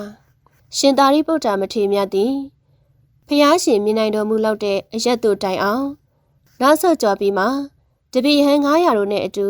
ဇေတဝင်ကျောင်းတော်စီမှထွက်ခွာသွားလေတယ်။ထိုအခါမဟာပထဝီမြေကြီးသည်ပြင်းစွာတုန်လှုပ်လေတော့တယ်။ဇေတဝင်ကျောင်းတော်မှယဟန်အပေါင်းတို့သည်လည်းမြတ်စွာဘုရားရှင်ကမိန့်မာတော်မူတဲ့အတိုင်းရှင်သာရိပုတ္တရာရဲ့နောက်ဆုံးခီးကိုလိုက်ပါပို့ဆောင်ပူဇော်ကြလေတယ်။တာဝိထိပြည်သားတို့သည်လည်းဟစ်ကြွေးငိုယိုလျက်မထွေမြကြွားရနောက်သို့လိုက်ပါခဲ့ကြလေတယ်။ရှင်သာရိပုတ္တရာမထေရကြီးပြိဋိဘံဆံဝင်တော့မယ်တဲ့ဟေးမထေမြတ်ကြီးကိုငါတို့နောက်ထပ်ဖူးတွေ့ရတော့မှာမဟုတ်ဘူးအဆွေတော်တို့ရဲ့တာဝိထိမျိုးစွန်စီတို့ရောက်တော့အခါရှင်သာရိပုတ္တရာမထေမြတ်ကနောက်မှလိုက်ပါလာကြကုန်နဲ့ယဟန်ရှင်လူပရိသတ်အပေါင်းတို့အားတရားဒေသနာတော်ဟောကြားဩဝါဒချေကပြန်လွှတ်လိုက်လေတယ်။ယန္နာသုံးပါးရဲ့ကျေးဇူးတော်တို့ကိုသင်တို့ဘယ်သောအခါမှမမေ့ကြလေနဲ့။သင်္ခါရတရားတို့ရဲ့ဖြစ်တတ်ပြတ်တတ်တဲ့သဘောကိုလည်းသင်တို့မမေ့ကြလေနဲ့။ရှင်သာရိပုတ္တရာမထေရမြတ်သည်တပည့်ဟန်900တို့နဲ့အတူမမရဲ့ဇာတိနေရာသို့ခုနှစ်ရက်တိုင်အောင်ကြွားချီတော်မူခဲ့တယ်။လမ်းတစ်လျှောက်မှာတော့လူတို့အားလည်းတရားတော်များချီးမြှောက်တော်မူခဲ့တယ်။ခုနှစ်ပြည့်မြောက်သောညနေချမ်းမှာတော့မမ၏မွေးဖွားခဲ့ရာရွာတကားဝသို့ရောက်လာပြီးညောင်ပင်ရင်၌ရနာတော်မူစဉ်ရွာပင်သို့ထွက်လာတဲ့တူတော်ဆက်သူဥပယေဝတတငယ်အားတွေ့မြင်လေတယ်။သို့ဖြင့်မထေမြတ်ကမမတို့ရောက်လာကြောင်းမိခင်ကြီးထံမှကြိုတင်အကြောင်းကြားပေးရန်အတွက်ဥပယေဝတကိုစေခိုင်းလိုက်လေတယ်။မထေမြတ်၏မိခင်ဒါရီပုံနေမကြီးသည်လည်းတာကြီးနှင့်တကွယဟန်900တို့အတွက်နေရာထိုင်ခင်းများကိုကြိုတင်ပြင်ဆင်ထားလေတယ်။မထေမြတ်ရောက်လာသောအခါမမိကိုမွေးဖွားခဲ့ရာတိုက်ခန်းစီသို့ဝင်ရောက်လေတယ်။နောက်ပါတပည့်900တို့အားလည်းမမိတို့အတွက်ပြင်ဆင်ထားတဲ့နေရာများစီသို့သွားရောက်ကနားနေစီခဲ့တယ်။ထိုခဏမှာပင်မထေမြတ်သည်ကြောက်မဲ့ဖွယ်ရာကောင်းလာအောင်သွေးသွန်ယောဂဖြစ်ပွားလေတော့တယ်။ညီတော်စုံနမထေကသွေးများကိုတစ်ခွက်ပြီးတစ်ခွက်လဲလှယ်ပေးကပြုစုလုပ်ကင်ပေးတယ်။မေတော်တာရီပုံနေမကြီးကတားဖြစ်သူ၏အသွင်ကိုစွန့်နှင့်ကြေကွဲစွာကြည့်နေတိုက်ခန်းတကားကိုမိကရက်ကြည့်နေမိလေတယ်။ထိုစဉ်စတုမဟာရီနတ်ဘုံမှနမင်းကြီးလေးပါးတို့ရောက်လာကြပြီးမေထေဤချီတော်တို့ကိုစုံနေကဝိုင်းဝန်းပြုစုကြလေတယ်။တာဓုအသင်တို့ဘသူတွေလဲစတုမဟာရီနမင်းကြီးလေးပါဖြစ်ကြောင်းပါဗျာ။သင်တို့ဘာကြောင့်ရောက်လာကြတာလဲ။အရှင်မြတ်ကိုပြုစုဖို့ရောက်လာကြတာပါဗျာ။ငါ့ကိုပြုစုဖို့အတွက်ငါညီတော်စုံရယဟန်ရှိနေပါပြီ။အသင်တို့ပြန်ကြပြီတော့။ထိုအခါစတုမဟာရီနမင်းကြီးတို့ကမထေမြတ်အားရှိခိုးကြော့ကြပြီလေ။ကောင်းပါပြီ။တပည့်တော်တို့ကိုပြန်ဝင်ပြုပါဗျာ။တာဓုထို့နောက်တခြားမင်းသည်၎င်းမြမမင်းကြီးသည်၎င်းတလဲစီရောက်လာကြပြီးမထေမြတ်အားပြုစုကြပြန်လေတယ်။မထေမြတ်ကရှိကနေသူပင်တခြားမင်းနှင့်မြမမင်းတို့ကိုပြန်လွတ်လိုက်လေတယ်။မမိတခါမျှမမြင်ဘူးခဲ့တဲ့နတ်မြမတို့ကိုတွေ့မြင်လိုက်ရတဲ့အခါမေတော်ပုံနေမကြီးသည်အလွန်စိတ်ဝင်စားလွန်၍စုံနမထေနီတို့ကမေးမြန်းစုံစမ်းလေတယ်။ခုနတုန်းကတားတော်ယဟန်ကိုလာရောက်ရှိခိုးပြီးတော့ပြန်သွားကြတာကဘသူတွေလဲယင်စတုမာရီနှမင်းကြီးလေးပါနဲ့တကြားမင်းပြမမင်းတို့ပါအမေတော်ရဲ့အလိုအဲ့နှမင်းတွေပြမမင်းတွေကတောင်ကျုပ်ရဲ့သားကိုလာပြီးတော့ရှိခိုးကြရတယ်ဟုတ်လားအဲ့နောက်စုံရမထေကနောင်တော်ရှင်သာရိပုတ္တရာမထေအားရှောက်တင်လေတယ်မေတော်ကြီးရောက်နေကြောင်းပါဖေဟာမေတော်ကြီးအချိန်ခါမဟုတ်ပဲဘာကြောင့်ရောက်လာရတာလဲတားတော်ယဟန်ကြီးကိုဖူးချင်လို့ရောက်လာခဲ့တာပါ သားတော်ကြီးရဲ့ဝေဒနာတက်တာပြီလားဆိုတာကိုလည်းသိချင်ပါတယ်ပြီးတော့စောစောတုန်းကချစ်သားစီကိုလာရောက်ပြုစုကြတဲ့ကိုရောင်ကိုဝါတက်တောက်ပပနဲ့ပုပ်ကိုတွေဟာဘသူတွေလဲဆိုတာသိချင်လို့ပါပထမဆုံးရောက်လာကြသူတွေကစတုမဟာရီနမင်းကြီးလေးပါဖြစ်ပါတယ်မဲတော့ဟဲဒုတိယရောက်လာသူကတော့တာဝရင်သာနက်ပြည်ကအကြီးကဲတကြားမင်းဖြစ်ပြီးတော့နောက်ရောက်လာသူကတော့ပြမမင်းကြီးပဲဖြစ်တယ်မဲတော့အလိုဒီလောက်တကူထက်ကြတဲ့နက်ပြမာတွေကသားတော်ကြီးစီကိုလာရောက်ပြီးတော့ပူဇော်ကြောကြရတယ်ဆိုတော့သားတော်ရဟန်းကြီးကသူတို့ထက်တာလိုမြင့်မြတ်နေလို့ပေါ့ဟုတ်လားမဲတော်တကာမကြီးအဲ့ဒီစတုမဟာရီနမင်းကြီး၄ပါးဆိုတာကအဆောက်အအုံများသာဖြစ်ပေရဲ့သားတော်တို့ရဲ့ဆရာသခင်မြတ်စွာဘုရားရှင်ကိုမဲတော်မာယာတီဝီပြိတ္တိကိုဝင်ဆောင်နေတဲ့အချိန်ကစပြီးတော့အဲ့ဒီနမင်းကြီး၄ပါးကတန်လျက်ကိုစီနဲ့စောင့်ရှောက်ခဲ့ကြရတယ်ဘုရားရှင်ကိုသာမကဘုရားရှင်ရဲ့တပည့်တော်ကယဟန်တန်ကားတွေကိုလည်းစောင့်ရှောက်ပေးကြရသူတွေဖြစ်တယ်။တကြားမင်းဆိုတဲ့ပုဂ္ဂိုလ်ကတော့ယဟန်တွေရဲ့ပရိခေယာတွေကိုကန်ဆောင်ပေးရတဲ့တာမဏေငယ်လေးတွေနဲ့တူလာပါတယ်။သားတော်တို့ရဲ့ဆရာသခင်မြတ်စွာဘုရားရှင်တာရင်သာနတ်ပြည်ကနေဆင်းသက်တော်မူလာစဉ်တုန်းကတကြားမင်းဟာဘုရားရှင်ရဲ့တပိတ်သင်္ကန်းတွေကိုကန်ဆောင်ပြီးတော့ဆင်းလိုက်ခဲ့ရသူဖြစ်ပါတယ်။မဲတော်တကာမကြီးတို့ကိုးကွယ်နေကြတဲ့ပြမမင်းကြီးကတော့ဖျားလောင်တတထမင်းသားငယ်ကိုဖွားမြင်တော်မူစဉ်အခါတုန်းကရွှေကိုရက်နဲ့ခံယူခဲ့ကြတဲ့မဟာပြမကြီးလေးဦးတွေကတူးပါပဲအလိုလေဒီလိုဆိုတော့ငါသားကြီးဟန်းရဲ့ဖုန်းတကူအာနုဘော်ကအလွန်ကြီးကျယ်မြင့်မြတ်လွန်းလာပါကလားသားတော်တို့ရဲ့ဆရာသခင်ဖျားရှင်ရဲ့ဖုန်းတကူအာနုဘော်ဘလောက်ရှိမယ်ဆိုတာကိုတော့မန်းတောင်မမန်းဆရတော့ပါဘူးကွယ်မဲတော်သားကြီးပုံနေမကြီးမှာတားဖြစ်သူယဟန်ရဲ့ကြီးကျယ်မြင့်မြတ်မှုအပေါ်မှာအလိုမင်းကျဉ်းနှံ့စွာနဲ့ပီတိငါးပြာတို့ကိုခန်းစားနေရလေတယ်။ထိုဖြစ်ကိုမထေမြတ်ကသိမြင်လေသောကြောင့်နှစ်သက်ဝမ်းမြောက်မှုတို့ကိုမဲတော်ခန်းစားနေရပြီ။ဒီချိန်ဟာမဲတော်ကိုတရားဟောဖို့အသင့်တော်ဆုံးအချိန်ပဲ။မဲတော်သားတော်ရဲ့ကြီးကျယ်မြင့်မြတ်မှုဟာမြတ်စွာဘုရားရှင်ရဲ့ခြေမုပ်လောက်တောင်မရှိသေးပါဘူးလေ။မဲတော်တကာမကြီးဘာကိုတွေးပြီးတော့ကျဉ်းနှံ့ဝမ်းမြောက်မှုတွေခန်းစားနေရတာလဲ။သားတော်ကြီးရဲ့ဖုန်းတကူအာနုဘော်ကြီးမားလွန်းတာကိုအံ့ဩဝင်းမြောက်လွန်းလို့ပီတိတွေခန်းစားနေရတာပါသားတော်တို့ရဲ့ဆရာသခင်ဖျားရှင်သာဆိုရင်တော့ဘလောက်ထိများကြီးကျယ်မြင့်မြတ်လိမ့်မလဲဆိုတာကိုတော့မဲတော်စိတ်ကူနဲ့ဘလို့မှမဆတ်လို့တောင်မရနိုင်တော့ပါဘူးလေဒါကြောင့်အတိုင်းမသိတဲ့ပီတိတွေကိုမဲတော်ခန်းစားနေရပါတယ်အဲ့ဒီအခါရှင်သာရိပုတ္တရာမထေရမြတ်ကဂေါတမဗုဒ္ဓမြတ်စွာဘုရားရှင်ကိုဖွားမြင်တော်မူသည်မှစာ၍တောထွက်တော်မူခြင်းဓမ္မစကြာတရားကိုဟောတော်မူသည်မှအစတန်ခါယတနာပေါ်ထွန်းလာခြင်းဗုဒ္ဓသာသနာတော်ထွန်းကားပြန့်ပွားတော်မူလာခြင်းဗုဒ္ဓ၏တရားတော်ကိုနာကြားရသဖြင့်တတ္တဝါတို့အကျွတ်တရားရရှိခဲ့ခြင်းစတဲ့အကြောင်းအရာတို့ကိုပြည့်စုံစွာဟောကြားတော်မူလေတယ်ထို့နောက်အရဟံဂုဏ်တော်မှစ၍ဘဂဝါဂုဏ်တော်အစုံဖျားရှင်၏ဂုဏ်တော်9ပါးတို့နှင့်တကွတရားဂုဏ်တော်တန်ခါဂုဏ်တော်များကိုပါအကျယ်တဝင့်ရှင်းလင်းဟောကြားတော်မူလေတယ်ရှင်သာရိပုတ္တမထေရ၏တရားတော်အစုံမှာတော့မေရောတာဤပုံနေမှကြီးသည်ဗုဒ္ဓ၏ပေါ်၌အထူးပင်တက်ဝင်ယုံကြည်ကသောတာပန်အစဉ်သို့ပင်ရောက်လေတော့တယ်ချစ်တာယဟန်များဤမြမှန်ကန်လာတဲ့တရားတော်တွေကိုဘာကြောင့်အခုမှဟောရတာလဲအရင်တုန်းကဒီတရားတွေကိုဘာလို့မဟောခဲ့တာလဲမထေရမြတ်ကမေရော၏အမိကိုပြန်လည်းမဖြေကြားခဲ့ပါချေဗုဒ္ဓ၏တပည့်ဟန်တန်ကားတို့မြည်သည်မိမိကိုယ်ကျိုးထက်သာသနာအကျိုးနှင့်တတ္တဝါတို့၏ကျိုးကိုသာဦးစားပေးဆောင်ရွက်လေရှိကြကြောင်းကိုမေတော်မသိသေး၍ဤသို့မေးခြင်းမဟုတ်ပါလားမေတော်ရဲ့မွေးကျေးဇူးကိုငါစနိုင်ခဲ့ပြီဒီလောက်ဆိုရင်တော့မေတော်ရဲ့ပါရမီအရာတင့်တော်လောက်ပါပြီလေမေတော်သားတော်အနားယူလိုပြီဒါကြောင့်အနားယူခွင့်ပြုပါအောင်မေတော်ကသားတော်ရဲ့အလိုအတိုင်းထိုနေရာမှာပြန်လဲထွက်ခွာသွားသောအခါမှာရှင်သာရိပုတ္တရာကညီတော်စုံနာမထေရအားမေးမြန်းလေတယ်ညီတော်စုံနာဘယ်အချိန်ရှိနေပြီလဲနတ်နဲ့လင်းလီပါပြီဖျားညီတော်စုံနာတပည့်ဟန်အပေါင်းတို့ကိုစုဝေးပြီးတော့ခေါ်ဆောင်လာခဲ့ပြီးတော့ကောင်းပါပြီအရှင်ဖျား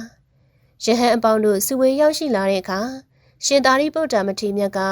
စုံနာမထေရအားမိမိကိုယ်ကိုထူစေပြီးတဲ့နောက်ငါရှင်တို့44နှစ်တာကာလပတ်လုံးငါနဲ့အတူတင်းတို့လဲ့လဲ့သွားလာပြီးတော့သာသနာပြုကအတူတကွနေထိုင်ခဲ့ကြတယ်။တင်တို့ပေါ်မှာကာယကံဝစီကံ မနှောကံမှုတွေနဲ့တင်တို့မနစ်သက်စရာပြုတ်ခဲ့ပြောခဲ့မိရင်လေငါ့ကိုတီးခံခွင့်လွှတ်ကြလောထိုအခါတပည့်ဟန်တို့ကလည်းရှင်သာရိပုတ္တမထေရမြတ်အားလက်အုပ်ချီမှုရှိခိုးကြကပြန်လဲတောင်းပန်စကားလျှောက်ထားလေတယ်အရှင်ဖျားတို့အပေါ်မှာတပည့်တော်တို့ကမနစ်သက်စရာမြူမုံတမုံမြမရှိခဲ့ပါဖျားအရှင်ဖျားအပေါ်မှာတပည့်တော်တို့ကအပြစ်ကြီးငယ်ပြုခဲ့မိပါကလည်းခွင့်ပေးခြင်းအေးတော်မူပါအရှင်ဖျားထို့နောက်ရှင်သာရိပုတ္တမထေရကသင်္ကန်းယုံ၍လက်ရနံပါဖြေလောင်းလျက်စံတမပဖလတမပတို့ကိုအနုလုံပနိလုံအားဖြင့်မပြဝင်စားတော်မူပြီးတဲ့နောက်စတုထဆံမအထမှာတော့ဤမဟာပထဝီမြေကြီးကိုပက်တင်ထားစေလျက်ပြိဋိဘံဆံဝင်တော်မူလေတော့တယ်မေတော်တာရီပုံနေမကြီးသည်တားတော်ရှင်သာရိပုတ္တမထေရပြိဋိဘံဆံဝင်တော်မူပြီးဖြစ်ကြောင်းကိုသိရလျင်တားတော်ရှိရာကိုအလင်းမြန်ပြေးလာပြီးတားတော်ဤခြေတော်အစုံကိုဥတိုက်လျက်ငိုကြွေးမြင့်တမ်းရှာလေတော့တယ်ချစ်တာဟမ်းမြရဲ့ခုံကျေးဇူးတော်တွေကိုမေတော်အရင်ကသိခွင့်မရခဲ့ပါလားပြိဋိဘံဆံဝင်ခြင်းဒီမှာသိခွင့်ရခဲ့တဲ့မေတော်ရဲ့အဖြစ်ကဆိုးလွန်းလာပါတယ်စီးစိမ်ဥစ္စာတွေကြိုးဝပါလျက်နဲ့ဖျားရှင်နေတကွာယဟန်တော်တွေကိုမေတော်တစ်ချိန်တစ်ခါမျှစွန့်ဖိတ်မကြွေးခဲ့မိပါဘူးသင်္ကန်းတစ်ကျယ်မလူခဲ့မိပါဘူးကျောင်းတက်ဆောင်မှမလူခဲ့ဘူးပါဘူးအာယုံတက်ချိန်မှာတော့မေတော်သည်ရွှေပရိန်သည်တို့ကိုခေါ်ပြီးရွှေတိုက်မှရွှေလုံးရွှေခဲများကိုအနှင်းပြီးတဲ့နောက်အမောင်တို့ဒီရွှေတွေကိုအသုံးပြုပြီးတော့ရွှေပြတ်တာ900နဲ့ရွှေမန်းတာ900တို့ကိုအမြန်ဆုံးဆောက်လုပ်ကြပြီးတော့တစ်ချိန်တည်းမှာပင်တခြားမင်းသည်လည်းဝိတကြုံနတ်သားအားစေခိုင်းလေတယ်ရှင်သာရိပုတ္တမထေရပြိဋိဘံဆံဝင်တော်မူလေပြီမထေရမြတ်အတွက်ရွှေပြတ်တာ900နဲ့ရွှေမန်းတာ900တို့ကိုဖန်ဆင်းလေလောကောင်းလာပါပြီဖေ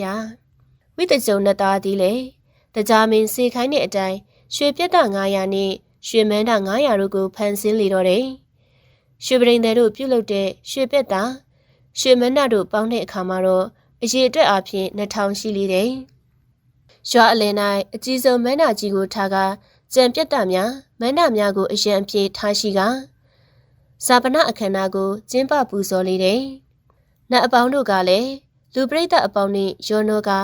ပြတ်တတစ်ခုမှတစ်ခုသို့လဲလှယ်သွားလာကအရှင်မြတ်၏ယုတ်ကလကိုပူဇော်မှုပြုကြလေတယ်။ရှင်သာရိပုတ္တမထေရရဲ့အလုတ်ကျွေးဖြစ်တဲ့ရေဝတီအမည်ရှိအမျိုးသမီးတွေလည်းမထေရမြတ်ကိုပူဇော်ရန်အတွက်ရွှေပန်းအို3လုံးကိုပြုလုပ်ပြီးလေဇာပနအခမ်းအနားသို့ရောက်လာလေတယ်။ဒီစေတကြားမင်းကြီးသည်လည်းမထေရမြတ်အားပူဇော်ရန်အတွက်ဂတိမကသောနတ်သမီးများခြံရံလျက်လူပြည်သို့ဆင်းသက်လာလေတယ်။လူပရိသတ်တို့သည်တကြားမင်းကြောလာသည်ကိုမြင်လျင်နောက်သို့ဆုတ်ခွာကနေရာပေးကြတယ်။ထိုအခါလူတို့ကြားမှာရောက်နေတဲ့ရေဝတီမှာလူတို့ဖြင့်တွဲတိုက်မိပြီးတော့လဲကျသွားလေတယ်။လူအုပ်ကြီးကလည်းအတင်းတွဝစ်ပြီးတော့နောက်ဆုတ်ကြလေရာရေဝတီခမပြန်မထနိုင်တော့ပဲလူအုပ်ကြီးဤတန်နှင်းချင်းကိုခံရပြီးတော့ကွယ်လွန်ရရှာလီတော့တယ်။တင်လွန်သည်နှင့်တပြိုင်နက်မှာပင်ရေဝတီသည်တာရင်သာနတ်ဘုံမှာကြီးကျယ်ခမ်းနားတဲ့ဘုံဗိမ္မာန်နှင့်တကွာနတ်သမီးတစ်ထောင်ချမ်းရင်အပ်တဲ့တကိုးကြီးတဲ့နတ်သမီးဖြစ်လေတယ်။ရှင်သာရိပုတ္တမထေရမြတ်ကိုပူဇော်ခဲ့တဲ့ကောင်းမှုကုသိုလ်ကံကြောင့်ငါဟာဒီလိုမျိုးနှက်စည်းစိမ်အပြည့်ဝခံစားခဲ့ရတာပါလား။ရှေးကောင်းမှုကိုဆင်ခြင်မိတဲ့ရေဝတီနတ်သမီးသည်ဗိမ္မာန်ကြီးနှင့်အတူတာရင်သာနတ်ပြည်မှလူပြည်သို့ဆင်းသက်လာခဲ့၏။ရှင်သာရိပုတ္တမထေရ၏ရုပ်ကလတ်တော်ကိုတာရုကိဉ္ဌာနသပင်ဆင်နွှဲရန်အတွက်စုပုံထားတဲ့နတာထင်းပုံအထက်ကောင်းကင်၌မမိ၏ဗိမ္မာန်ကြီးကိုထားကဆင်းသက်လာပြီးတဲ့နောက်မထေရမြတ်၏ရုပ်ကလတ်ကိုရှိခိုးပူဇော်လေတယ်။ထို့နောက်ရေဝတီနတ်သမီးကတန့်တော်ရှိနေကြတဲ့ပရိသတ်အပေါင်းတို့အားအဖြစ်ပြက်အလုံးစုံကိုပြောပြလေတယ်။အကျွန်ုပ်ရဲ့နှက်စည်းစိမ်တွေကိုတင်တို့မြင်တွေ့ကြတဲ့အတိုင်းပဲဒီတော့ကျွန်ုပ်လိုပဲတင်တို့လည်းကုသိုလ်ကောင်းမှုတွေများများပြုကြလောရေဝတီနတ်သမီးသည်နတာထင်းမုံကြီးပေါ်၌တင်ထားတဲ့ရှင်သာရိပုတ္တ၏ရုပ်ကလတ်ကိုလက်ရည်ရှိခိုးပူဇော်ပြီးတဲ့နောက်တာရင်သာနတ်ဘုံစီသို့ပြန်သွားလေတော့တယ်။လူအပေါင်းတို့သည်9ရက်ပတ်လုံးဇာပနသပင်ဆင်ကျင်းပပူဇော်ပြီးသောအခါနတာထင်းမုံကိုမိရှို့ပြီးလျှင်ရှင်သာရိပုတ္တရဲ့ရုပ်ကလတ်တို့အားမိတကြိုကြလေတယ်။မိတကြိုခြင်းကိစ္စပြီးမြောက်သောအခါအရှင်နုရုဒ္ဓမထေရကနတရေဖြင့်မိကိုငြိမ်းစေတယ်။ ရှင်သာရိပုတ္တရာရဲ့ညီတော်စုံနာမထေရကရှင်သာရိပုတ္တရာမထေရမြတ်ရဲ့ကျွမ်းကျင်သောဓာတ်တော်များကိုရေစစ်တဲသို့ထည့်ပြီးလျှင်မထေရမြတ်ကြီးသင်္ကန်းတပိတ်ပိဋကတို့ကိုပါစစ်တဝင်ကျောင်းတော်စီသို့ယူဆောင်လာခဲ့၏ထို့နောက်ရှင်အာနန္ဒာထံသို့အနံပြီးကအကြောင်းစုံကိုလျှောက်ထားလေ၏ရှင်အာနန္ဒာကစုံနာမထေရအားမြတ်စွာဘုရားရှင်ထံသို့ခေါ်ဆောင်သွားပြီးပြိဋိဘံဆံဝင်ပြီးဖြစ်တဲ့ရှင်သာရိပုတ္တရာမထေရရဲ့ဓာတ်တော်များနှင့်ပရိက္ခယာများကိုအရှင်စုံနာယူဆောင်လာခဲ့ကြောင်းပါဖျားရှင်အာနန္ဒာက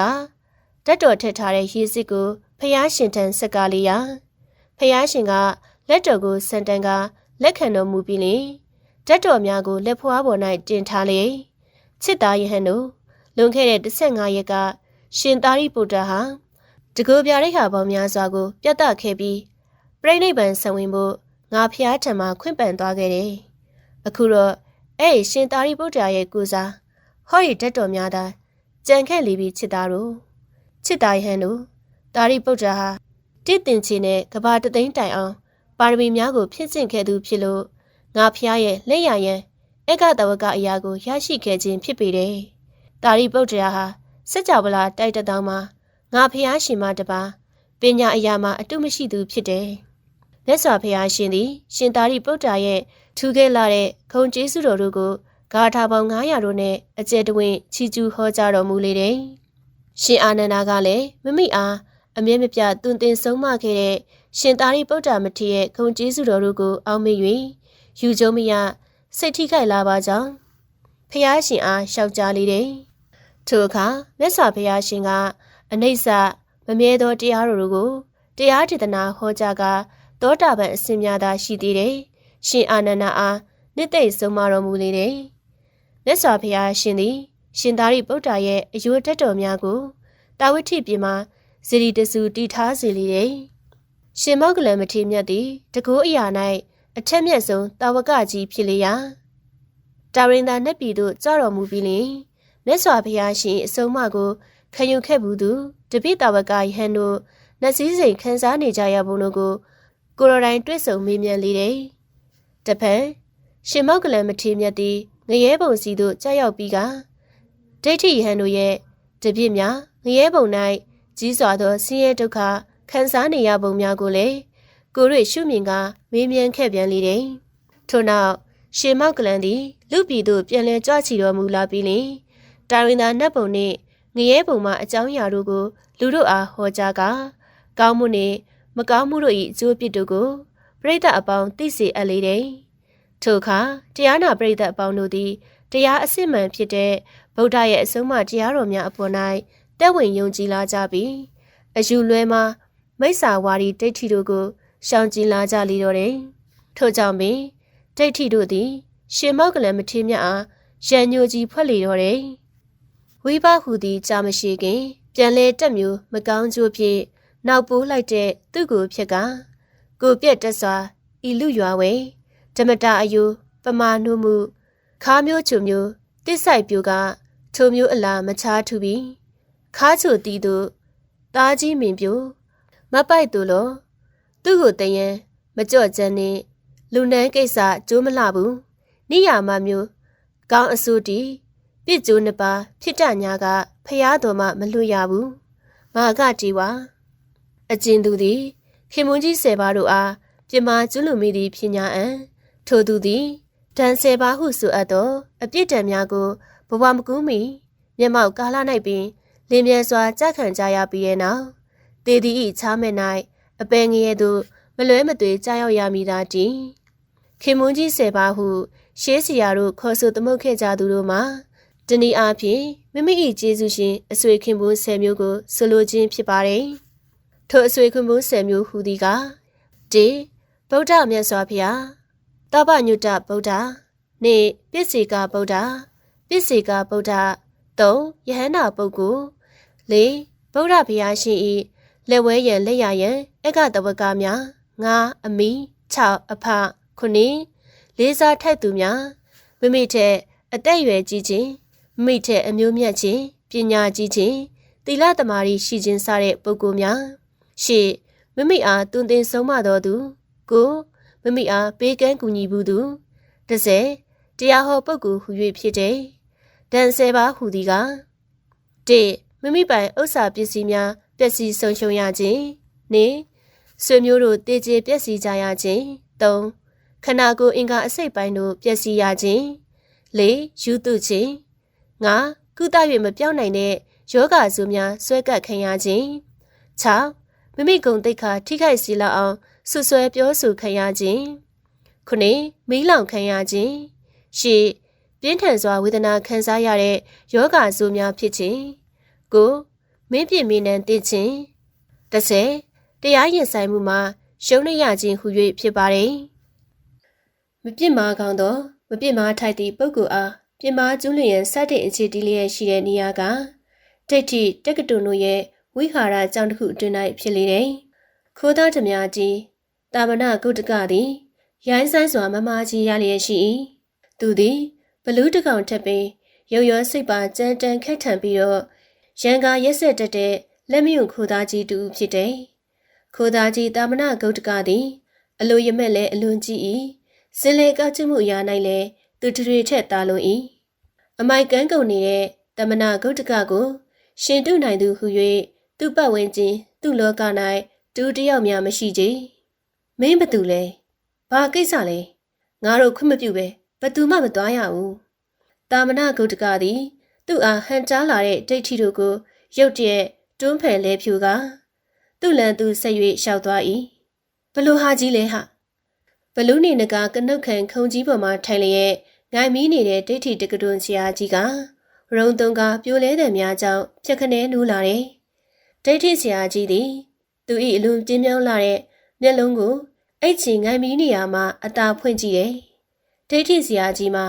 အလိုအယုတ်ဆိုးလွန်းလာတဲ့တာမဏဂုတ္တကခိုးသားကြီးအားတွေ့လိုက်ရ၍ရုတ်တရက်တုန်လှုပ်သွားတယ်တင်ကဘသူလဲသို့တော့ဒိဋ္ဌိဆရာကြီးမှာညံများသူတူပြီးချက်ချင်းအိမ်ကြီးဆဲကသူ့ရဲ့တုန်လှုပ်မှုကိုဖုံးကွယ်ပြလိုက်တယ်တာမဏဂုတ္တကဆိုတာကြုတ်ပဲတာမဏဂုတ္တကအသင်ဟာငါတို့ထင်ထားရတဲ့တောင်မှကျန်းကျုပ်ရက်ဆက်ရန်ကားတဲ့သူတယောက်ဖြစ်နေပါလားဒိဋ္ဌိဆရာကြီးအပိုးစကားတွေနားထောင်ဖို့ငါလာတာမဟုတ်ဘူးငါဆောင်ရွက်ပေးရမယ့်ကိစ္စကိုသာငါ့ကိုပြောစမ်းပါတာမဏဂုတ္တကတင့်လိုလူကိုခေါ်တယ်ဆိုကြတဲ့ကကောင်းတာလို့ဖို့မဟုတ်ဘူးဆိုတာတော့တင်သဘောပေါက်ပြီးဖြစ်မှာပါလေထိုက်တန်တဲ့ငွေကြေးပေးနိုင်မယ်ဆိုရင်တော့ကြိုက်တာခိုင်းငါကဘာမှလက်မရှောင်ဘူးအတပြာကိစ္စမကြောက်ကြပါနဲ့လောလောဆယ်ဟော်ရီရွှေရင်းကားတစ်ထောင်ကိုယူထားရော့ခိုင်းတဲ့ကိစ္စအောင်မြင်ခဲ့ရင်တော့ဒီတဲ့ဆယ်ဆက်မကငါထပ်ပေးအောင်မေဒိဋ္ဌိဆရာကြီးပြပေးလိုက်တဲ့အတပြာထုတ်ကိုခိုးသားကြီးကဖမ်းယူလိုက်တယ်ကြိုက်သွားပြီကဲပြောစမ်းပါငါဘာလုပ်ပေးရမလဲတခြားတော့မဟုတ်ဘူးရှင်ကြီးဂေါရမရဲ့တပည့်ယဟန်တပါးကိုကိစ္စတုံအောင်အတင်လုပ်ပေးဖို့ပဲယဟန်တပါးဟုတ်လားဟာဟာဒီကိစ္စလောင်ပြောင်စရာမဟုတ်ဘူးတာမဏဂုတ္တကအတင်တပ်ပေးရမယ့်သူကတာမန်ယူယူယဟန်တပါးတော့မဟုတ်ဘူးအမေယဟန်ကယဟန်ပဲပေါ့သူကဘာမို့လို့လဲအဲ့ဒီယဟန်ကအလုံးတကူကြီးမာတဲ့နန္ဒောပဏ္ဍနဂါကို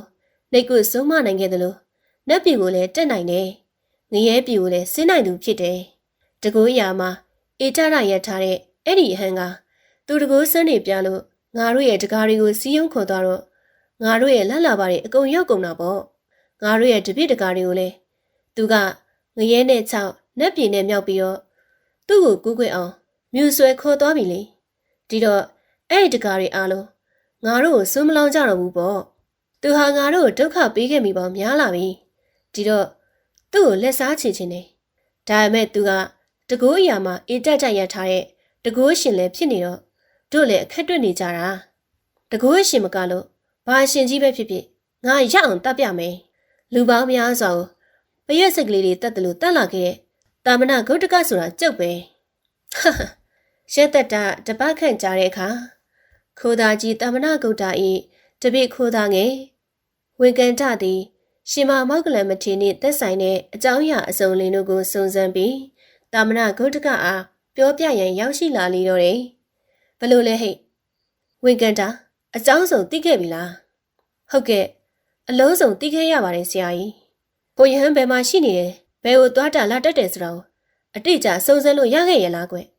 မထေဟာ အိတ်တိကီလီတောင်နေရန်ကကြောက်ညိုလိုက်ကူမှာဝါကတ်တဲ့အတွက်ဒီဝါရင်း3လပတ်လုံးဟာအဲ့ကူမှာပဲရှိနေပါလိမ့်မယ်ဆရာကြီးကျွန်တော်မျိုး9ရက်တိုင်စောင့်ကြည့်နေကြတာမထေရအများအားဖြင့်ခုထဲမှာပဲနေလေးရှိပြီးတော့ရှမ်ဖန်ရန်ခါမှာတော့ကာလတီလာကြောက်ပြတဲ့မှာထိုင်နေတတ်တာလဲတွေ့ခဲ့ရပါတယ်ဆရာကြီးဘယ်အချိန်ဝင်ဖိုင်တော့သူ့ကိုပပင်မိနိုင်မလဲဝန်ကနာစွန်းခံထွက်ခြင်းကလွယ်ရင်တော့အမဲလုံလိုလိုက်ကူထဲမှာပဲရှိနေတတ်ပါတယ်ဆရာကြီးကောင်းဝင်းဝန်ကနာဒီလောက်ဆိုရင်တော့လုံလောက်ပြီငါတပည့်မင်းမစိုးဘူးတော်တယ်တာမနာဂုတ်တကခိုးသားကြီးနေနောက်လိုက်ခိုးသား900တို့ဟာရှင်မောက်ကလည်းမထေမြတ်အားလှုပ်ကြံတက်ဖြတ်ရန်အတွက်အိတ်တိကီလီတောင်စီသို့ခီးထွက်လာခဲ့ကြတယ်ဝါရင်းကာလမိုးဥတုအချိန်ဖြစ်၍ခီးလန်းကချုံးမွေ့ခြင်းမရှိပကတိခက်ခဲကြမ်းတမ်းလာ၏ရေစည်းတန်လွန်နဲ့တောင်ကျချောင်းချံကိုစွန့်စားဖြတ်တန်းရသည့်အခါရှိတဲ့ကဲ့သို့ဇောက်ကံမှာပြက်ကြီးများကိုကျိုးသွဲတန်းပြီးတော့ဖြတ်တန်းရမှုများလည်းရှိခဲ့လေတယ်သူတို့သည်စိတ်ကြမ်းကိုကြမ်းလူချမ်းကြီးများပြီးခီးချမ်းကြီးများကိုအောင်မြင်စွာဖြတ်တန်းနိုင်ခဲ့ကြလေတယ်ညတကောင်ရဲ့အချိန်လောက်မှာတော့သူတို့တတိုက်ဟာအိတ်တိကီလီတောင်ကြီးသို့အောင်မြင်စွာဆက်ရောက်လာခဲ့ကြတယ်ဒီတညတော့ဒီဟန်အသက်ရှိပါစီအောင်နောက်နေ့မှာပဲကြောက်ညိုလိုက်ကူကိုသွားဝိုင်းကြတာပေါ့ပဒမြားကြီးတစ်လုံးကိုရိုက်ခွဲကကျဲဖြတ်လိုက်တဲ့ကဲ့သို့နှစ်သိအလင်းဟာအရှိဘဲစီ၌ရဲရဲနေလေတာမနာဂုတ်တကနှင့်နောက်လိုက်ခိုးသား900တို့သည်ရှင်မောက်ကလန်မထေသတင်းသုံးတော်မူရာကြောက်ညိုလိုက်ကူဝင်းကျင်တဝိုက်မှာတော့လူဖြက်လျက်အသီးသီးနေရာယူပြီးဖြစ်နေကြ၏ခိုးသားအချို့ကအထက်စည်းမှနေရာယူထားကြသလိုအချို့ကရှင်းနောက်ဝဲရမှာနေရာယူထားကြတယ်ထွက်လာလို့ကတော့အခုတ်ပဲဒီဘက်ကိုရောက်လာလို့ကတော့ဟဲ့မထေမြတ်အားမြင်သည့်နေရာကများပြေးပေါက်မရှိရလေအောင်ခိုးသားတို့ကတောင်းစစ်အောင်ပိတ်ဆို့ရထားကြတယ်ဝင်းကနာကာလာတိလာကြောက်ဖြာထဲမှာမင်းဟိုရဟန်မရှိပါလားကွာဒါဆိုရင်အဲ့ဒီဟန်ဟာဟော်ရီလိုင်းကူထဲမှာတရားထိုင်နေတာသိကြပါတယ်ဆရာကြီးကောင်းတယ်သူအဲ့လိုထိုင်နေတော့သူ့ဇက်ကိုတစ်ချက်ထက်နဲ့အပိုင်ခုတ်ချလိုက်ရုံပဲပေါ့တာမနာဂုတ်တကလူပေါင်းများစွာကိုခုတ်တခဲ့မှုတဲ့သူ့ရဲ့အေယာမလူသက်ဓာကြီးအားတအိမ်ထဲမှာရှုပ်ကနေဆွဲထုတ်လိုက်တယ်ကြားညိုလိုက်ကူအတွင်းမှာစံပယ်တော်မူနေတဲ့အရှင်မောက်ကလန်ရဲ့ဟန္တာမထေမြတ်သည်တာမနာဂုတ်တကနှင့်ခိုးသားတို့၏အကြံစီကိုမိမိ၏တကူတော်ဖြင့်တည်တော်မူလေရကမိုင်မဲလွန်းလာတဲ့ခိုးသားတစုဟာဖျားဟန္တာအစာရှိတဲ့မပြစ်မာကောင်းမပြစ်မာအပ်တဲ့သူကိုပြစ်မာခြင်းကြောင့်ဒဏ်10ပါးတင်ကြရပေတော့မယ်ငါကဲ့သို့သောအက္ခတဝကတပါးကိုပြစ်မှားမိကြရင်တော့ဒီခိုးသားတွေဟာဘဝမကူးခင်မှာပဲတန်တစ်ပြီးတော့ဒုက္ခရောက်ကြရပေလိမ့်မယ်ဒီတော့သူတို့တွေကံကြီးမထက်ရလေအောင်ငါဒီနေရာကနေရှောင်ဖယ်ထွက်ခွာသွားမှာပဲဖျားရှင်ကိုယ်တော်တိုင်တကူကြီးမာချင်းအရာ၌အေတတထားတော်မူတဲ့လက်ဝဲတော်ရန်အက္ခတဝကရှင်မဟာမောက္ကလန်မထေရမြတ်ကြီးသည်တရင်သုံးဆံပေတော်မူရာကြောင်းညိုလိုင်ကူကြီးအားမိမိ၏တကူတော်ဖြင့်ခွဲဖောက်လျက်ခိုးသားတို့၏အတရေမှရှောင်းကြီးကကောင်းကင်ခီးဖြင့်ထိုလိုင်ကူနှင့်ကင်းလွတ်ရာတနေရာသို့ကြောတော်မူလေတယ်သွေးသားကိုမွတ်သိပ်စားလောင်နေတဲ့ဘလူးကြီးပမာသူ၏ဆောင်းသားကြီးကိုဆွဲကင်လျက်တာမနာဂုတ်တကခိုးသားကြီးသည်ရှင်မောက်ကလန်မထေကြီးကိုလှုပ်ကြံတက်ဖြတ်ရန်အတွက်ကြောင်းညိုလိုင်ကူအတွင်သို့တကူထဲဝင်ရောက်လာလေပြီဟမ်ဝင်ကကန္နာပြောသလိုဟိုယဟန်ကဒီကူထဲမှာရှိမနေပါလားဒါကဝင်ကန္နာရဲ့မစစ်စမသေးကြမှုပဲခိုးသားကြီးသည်သူထင်ထားသလိုမထေမြတ်ကိုမတွေ့ရသဖြင့်ဒေါသပုံထားကလိုင်ကူအပြင်သို့ပြန်ထွက်လာခဲ့လေတယ်ထိုဟန်းရဲ့ဇက်ကိုခုတ်ပိုင်းခဲ့ပြီလားဆရာကြီးတာမနာဂုတ်တကဘာမှပြမပြေပဲသူ့ရဲ့ဒေါသတို့ပောက်ကွဲမှုကဝေကန္နာအပေါ်မှာအာလုံးပုံကျသွားလေတော့တယ်ကျွန်တော်ဘာများအမားလုံးမိလို့လဲဝေကန်ဒ၏စကားအစုံမှာတော့ခိုးသားကြီးကအာကုန်ကျုံကန်ပြစ်လိုက်တဲ့ဖြင့်ဝေကန်ဒမှာအဝေးသို့လွတ်ဆွင်ထွက်သွားတယ်မင်းပြောတော့ဟိုယဟန်ဒီကူထဲမှာရှိတာသေးကြပါတယ်ဆိုအခုအထက်မှာဘယ်သူမှမရှိဘူးကွာငါအဲ့ယဟန်ကိုအခုတတ်ချင်တယ်သူ့ကိုမတတ်ရရင်မင်းကငါတတ်မယ်ဟဲ့ဝေကန်ဒကတမနာဂုတ်တက၏ခြေအစုံကိုလေးပါးထောက်ဝတ်တာလျက်တားမှန်ရင်ဆရာကြီးခမဆရာကြီးကိုကြောက်လန့်ပြီးတော့တနည်းနည်းနဲ့ဟိုတကိုးရှင်ရန်ထွက်ပြေးသွားတာဖြစ်ပါလိမ့်မယ်ခိတ္တသီးခံပြီးတော့နောက်တစ်ကြိမ်ဆောက် ငါ့ကိုကြောက်လို့ထွက်ပြေးသွားမှတော့ဒီဟန်နောက်တစ်ခါဒီနေအောင်လာပါအောင်တော့မလားငတုံးရဲ့ဒီလိုင်းကူကိုမလွဲမသွေသူပြန်လာရမယ်အကြောင်းတစ်ခုရှိပါတယ်ဆရာကြီးအမေလောက်ပြန်ပြီကဲဘာအကြောင်းလဲပြောစမ်းမအောင်ကနာရဟန်းနေမှာကဝါကရဌာနကိုဝါရင်3လအတွင်းမှာစွန့်ပစ်ထုတ်ခွာသွားခြင်းမပြုရဘူးဆိုတဲ့ဝိနည်းစည်းကမ်းရှိပါတယ်ဝိနည်းစည်းကမ်းအရသူဒီနေရာဝဲပြန်လာပြီးတော့နေရမှာဖြစ်လို့စိတ်ရှိရှိနဲ့စောင့်ကြည့်သိပါတယ်ဆရာကြီးတမနာဂုတ်တကသည်ဝေကနာဤစကားကိုလက်ခံပြီးတော့နေရာမှာရတပါတို့ခိတ္တရှောင်ဖယ်လေအလေးငိုက်ကိုစောင့်ဆိုင်နေလေတယ်ရတတတပတ်ခန့်ကြာတဲ့အခါမှာတော့ရှင်မောက်ကလန်မထီကိုလှုပ်ကြံရန်အတွက်ကြောင်းညိုလိုင်းကူရှိရာကိုရောက်လာကြပြန်တယ်ဆရာကြီးဟိုမှာဒီကူထဲကိုဝင်သွားပြီတွေ့လားတိတ်နေငါတွေ့တယ်ဒီဟန်တင်းနေတော့တင်းနေစိတ်ပြီပေါ့ကွာတမနာဂုတ်တကသည်ခြေသက်လုံးလုံးနဲ့မထေမြရှိရာကိုချိကပ်သွားလိမ့်မည်တမနာဂုတ်တက၏အကျန်းစီကိုသိတော်မူတဲ့တကိုးရှင်မထေမြတ်သည်တကိုးတော်ဖြင့်လိုင်ကူနယံအားဖောက်ဝင်လျက်ရှောင်းဖဲကကြွသွားတော်မူပြန်လေတယ်တမနာဂုတ်တကသည်ရှင်မောက်ကလေးမထေအားခုတ်တရန်အတွက်အေယာမဓာကြီးကိုကန်လျက်ကြားရဲတကောင်ပမာလိုင်ကူထဲသို့ခုံဝင်လေတယ်ဟိုရဟန်ဘယ်ရောက်သွားပြန်ပြီလဲဒီကူထဲကိုဝင်သွားတာငါမျက်စိနဲ့တည်တည်ချာချာမြင်လိုက်ပါတယ်ငါဟာအရှိန်ဝါအတော်ကြီးမားတဲ့ခိုးသားကြီးပဲအင်မတန်တကူကြီးလာပါတယ်ဆိုတဲ့ရဟန်းတောင်မှကြောက်ရွံ့ရတဲ့ငါပါလားဒီတကူရှင်ဟန်းကိုလှုပ်ကြံတက်ဖြတ်ပြီးတော့ငါရဲ့ဂုံတရင်ကြော်စောမှုကိုတိုးမြင့်တီးဆောက်ရမယ်ခိုးသားကြီးတမနာဂုတ်တကသည်သူ့ကိုယ်သူအလိုအမင်အထင်ကြီးမှန်တယ်လျက်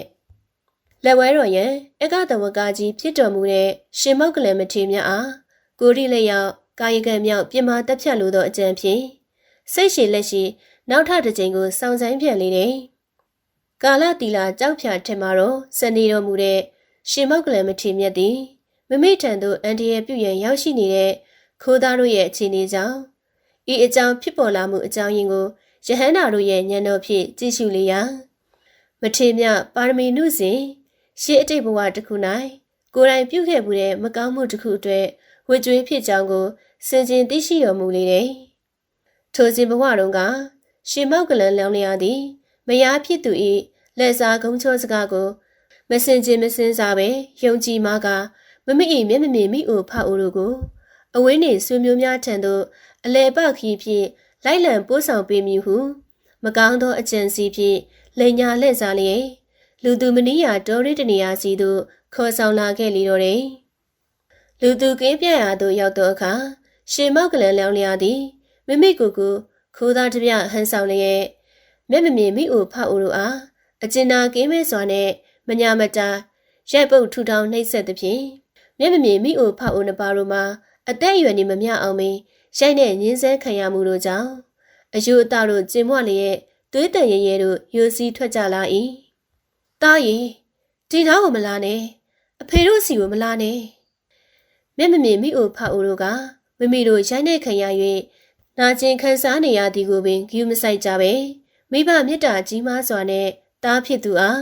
လူဆိုးတခိုးရဲ့အနေရမှာလုကင်းရာသို့ပြည့်ရန်အော်ဟစ်ပြောဆိုနေကြရှာလေတယ်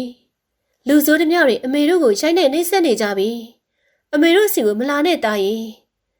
အဖေတို့ကိုငဲ့ညမနေနဲ့တားရီတားလွတ်အောင်ပြေးတော့တားရီအမေတို့ကအသက်အရွယ်လဲကြီးနေကြပြီမျက်စိလည်းမမြင်ကြတဲ့ဒုက္ခိတအကန်းတွေတခိုးတွေရိုက်နေလို့တင်မဲဆိုလဲတင်ပြစီတော့အမေတို့ကိုနောက်ဆန်တင်းမနေနဲ့လူဆိုးတွေနဲ့အဝေးဆုံးကိုရောက်အောင်အမြန်ပြေးပြီးတော့တားရီလွတ်အောင်ပြေးတားဟာအသက်အရွယ်လဲငဲသေးတယ်တားမှတားနဲ့မရနဲ့မျက်မမြင်ဒုက္ခိတအဖေတို့ကိုငဲ့ညာမနေနဲ့ပြေးတော့တားရီလွတ်အောင်ပြေးရှင်မောက်ကလန်လောင်လျာသည်ခိုးသားဟန်ဆောင်ကမိဘနှစ်ပါးကိုရိုက်နှက်နှိပ်စက်နေမှမျက်မမြင်မိအိုဖအိုတို့ရဲ့မုံမြဖြူစင်လာတဲ့မိဘမေတ္တာတရားကိုသဘောပေါက်နားလည်သွားတယ်။ဟိုမိမရုပ်ရဲ့စကားကိုနားယောင်မိတာငါမားသွားပြီ။ဟိတ်လူတွေလာနေကြပြီ။ပြေးကြပြေးကြရှင်မောက်ကလန်လောင်လျာသည်ခိုးသားလူစုများထွက်ပြေးလေဟန်ပြုလျက်မိဘများထံပြန်လာ၏။အမေ တိတ်နာနေလားယင်ခိုးသားတွေထွက်ပြေးကုန်ကြပါပြီအဖေနဲ့အမေတို့ကြောက်ရွံ့မနေကြပါနဲ့တော့ထိုအခါမှမိဘနှစ်ပါးတို့ရဲ့တန်ရာတန်ချက်တို့မှရိုစီထွက်ကြနေတဲ့သွေးများကိုတုပ်ပေးပြုဆိုရင်နောင်တကြီးစွာရနေလေပြီတန်ရာတွေကတိတ်နာကြီးနေသလားအဖေနဲ့အမေတို့တန်ရာတွေကကိစ္စမရှိပါဘူးသားရဲ့အမေရဲ့သားကိုသူတို့ရိုက်နေသွားကြသေးလားမန်းဆန်ဘယ်နာတွေထိသွားသေးလဲငါမားသွားပြီအရန်ကိုမားသွားခဲ့ပြီအဲ့ဒီအမားအတွက်ဒီမိကိုဖောက်ဦးနှစ်ပါးတို့ကိုတေတပံတက်တစုံငါလှုပ်ကြွေပြုစုဆောင်းရှောက်သွားတော့မယ်နောင်နာကြီးစွာရသွားတဲ့ရှင်မောက်ကလန်လောင်နေရသည်မျက်မမြင်မိကိုဖောက်ဦးတို့ကိုလဲပေါ်သို့ကျင်းလျက်မိမိရဲ့နေအိမ်သို့ပြန်လဲခေါ်လီတော့တယ်တစ်ချိန်တစ်ခါတော့ကမိဘအပေါ်မှာကိုထိလက်ရောက်ပြစ်မှားမိခဲ့တဲ့အတိတ်ဝစ်ကျွေးကံအတွက်အပြီးတိုင်ပြေးဆက်ဖို့အချိန်တန်လာခဲ့ပြီပဲဒါဟာဘသူမပြုမိမှုဆိုသလိုငါဘလို့ရှောင်းနေမရနိုင်ပြီဘူးဒီတော့သူတို့တွေပြုသမျှတီးခံပြီးမှနေတော့မယ်ရှင်မောက်ကလန်မထီမြတ်သည်ကာလတီလာကြောက်ဖြာကြီးထဲမှာကြောက်ရွံ့ခြင်းကင်းစွာနဲ့တခိုးတို့ရောက်လာမိကိုစောင့်စားနေတော်မူလေပြီတာမနာဂုတ်တကခိုးသူကြီးတို့ရောက်လာသည်နှင့်သွေးစာနေတဲ့ကြားရဲကအမဲသားကောင်ကိုဖမ်းယူတဲ့ကဲ့သို့ရှင်မောက်ကလန်မထေအားဖမ်းယူကြပြီးတဲ့နောက်ရှားသာလက်ရိုက်ကျင်းပုတ်တို့နဲ့မထေမြတ်ကိုပြင်းထန်စွာနဲ့ရိုက်ပုတ်နှိမ့်ဆက်ညှဉ်းပန်းကြလေတော့တယ်။အာရပါရစိတ်ရှိလက်ရှိရိုက်နေပြီးတဲ့နောက်ခိုးသားတို့သည်မထေမြတ်သေးလေးပြူဟုထင်မှတ်ကခြုံထက်တွင်ပြစ်တင်ထားခဲ့ပြီးစူညံစွာအော်ဟိနဲ့အောင်ပွဲခံကထွက်ခွာသွားကြလေတော့တယ်။တေရမှာကိုကြောက်လို့ငါတို့ကိုရှောင်ပုန်းနေတဲ့ကရုံခုတော့ဘာတတ်နိုင်သေးလဲဟာတာမနာဂုတ်တကနဲ့ခိုးသား900တို့ရဲ့ဝိုင်းဝန်းရိုက်နဲ့ထုထောင်မှုကြောင့်အယိုးသားတို့စစ်စစ်ညံ့ညံ့ကြိုးကြည်ခဲ့တော့လေကိုရောမြတ်သည်အသက်တည်ဆုံးခြင်းမရှိခဲ့ပြီတတိနှင့်ရှင်လျက်ဝေဒနာကိုတီးခံနေခဲ့ခြင်းသာတည်းရှိကဖျားရှင်အဆက်ဆက်ရဲ့လက်ဝဲတော်ရန်တို့ကဲ့သို့ပင်ဖျားရှင်ကိုနောက်ဆုံးအချိန်ဖူးမြော်ပြီးမှသာပြိဋိဘံပြုပေအံရှင်မောက်ကလန်မထေမြတ်သည်ခိုးသားတို့ထူထောင်ရိုက်နေမှုကြောင့်စစ်စစ်ညံ့ညံ့ကြိုးကျပျက်စီးနေတဲ့ရုပ်ခန္ဓာအားတကူတော်ဖြင့်ပဂရိအသွင်ဖြစ်အောင်ဖန်ဆင်းတော်မူလေမြတ်စွာဘုရားရှင်တရင်သုံးတော်မူလျက်ရှိရာစေတဝင်ကျောင်းတော်သို့ကောင်းကင်ခီးဖြင့်ကြွချီတော်မူလေတော့တယ်စေတဝင်ကျောင်းတော်သို့ရောက်သောအခါမြတ်စွာဘုရားရှင်သည်အာယုသင်္ခါရလူပြီးပြိဋိဘံဆံဝင်တော်မူမည်လက်ဝဲတော်ရန်ဧကတဝကတကူအရာ၌အတာဆုံးဧတတပွဲရှင်မောက်ကလန်မထေမြတ်အားပြိဋိဘံဆံဝင်တော်မူမည်နောက်ဆုံးအနေနဲ့တကူတော်ကုမျိုးလေးတရားဒေသနာဟောကြားတော်မူရန်မိန့်တော်မူတော်တယ်လက်ဝဲတော်ရန်ရှင်မောက်ကလန်မထေသည်ထမ်းမေခုနှစ်ပေအမြင့်တိုင်အောင်ကောင်းကင်ထက်စီသို့ဇံဖြစ်ကြွတော်မူလေအထူးထူးသောစမ်းကြယ်လာစွာတဲ့အမခန်တကူတော်တို့ကိုဖန်ဆင်းပြသကဖျားရှင်အားပူဇော်ပြီးတဲ့နောက်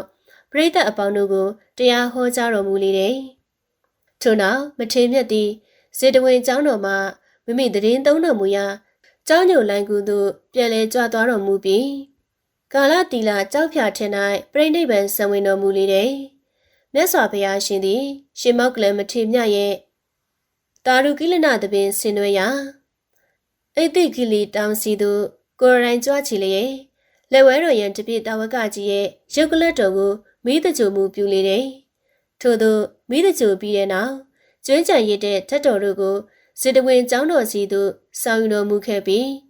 ကျောင်းတကာမုံဝအနီးမှာစီရီတစုတီထားစေလေတယ်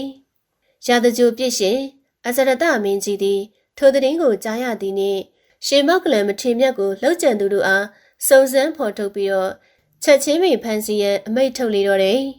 ရှင်မောက်ကလန်မထေမြတ်ကိုလှုပ်ကြံတက်ဖြတ်ခဲ့ကြတဲ့ဒိဋ္ဌိစရာကြီးတွေနဲ့တပနာဂုတ်တကဦးဆောင်တဲ့ခိုးသား900တို့ကိုအမြန်ဆုံးဖမ်းဆီးစေထိုချိန်တွင်တမနာဂုတ်တက၏လောက်ရအောင်မြင်သည့်အတွက်ဒိဋ္ဌိဆရာကြီးတို့ကတေတောက်ပွဲကြီးကျင်းပကချီကျူးမြောက်စာအောင်ပွဲခံလျက်ရှိကြလေတယ်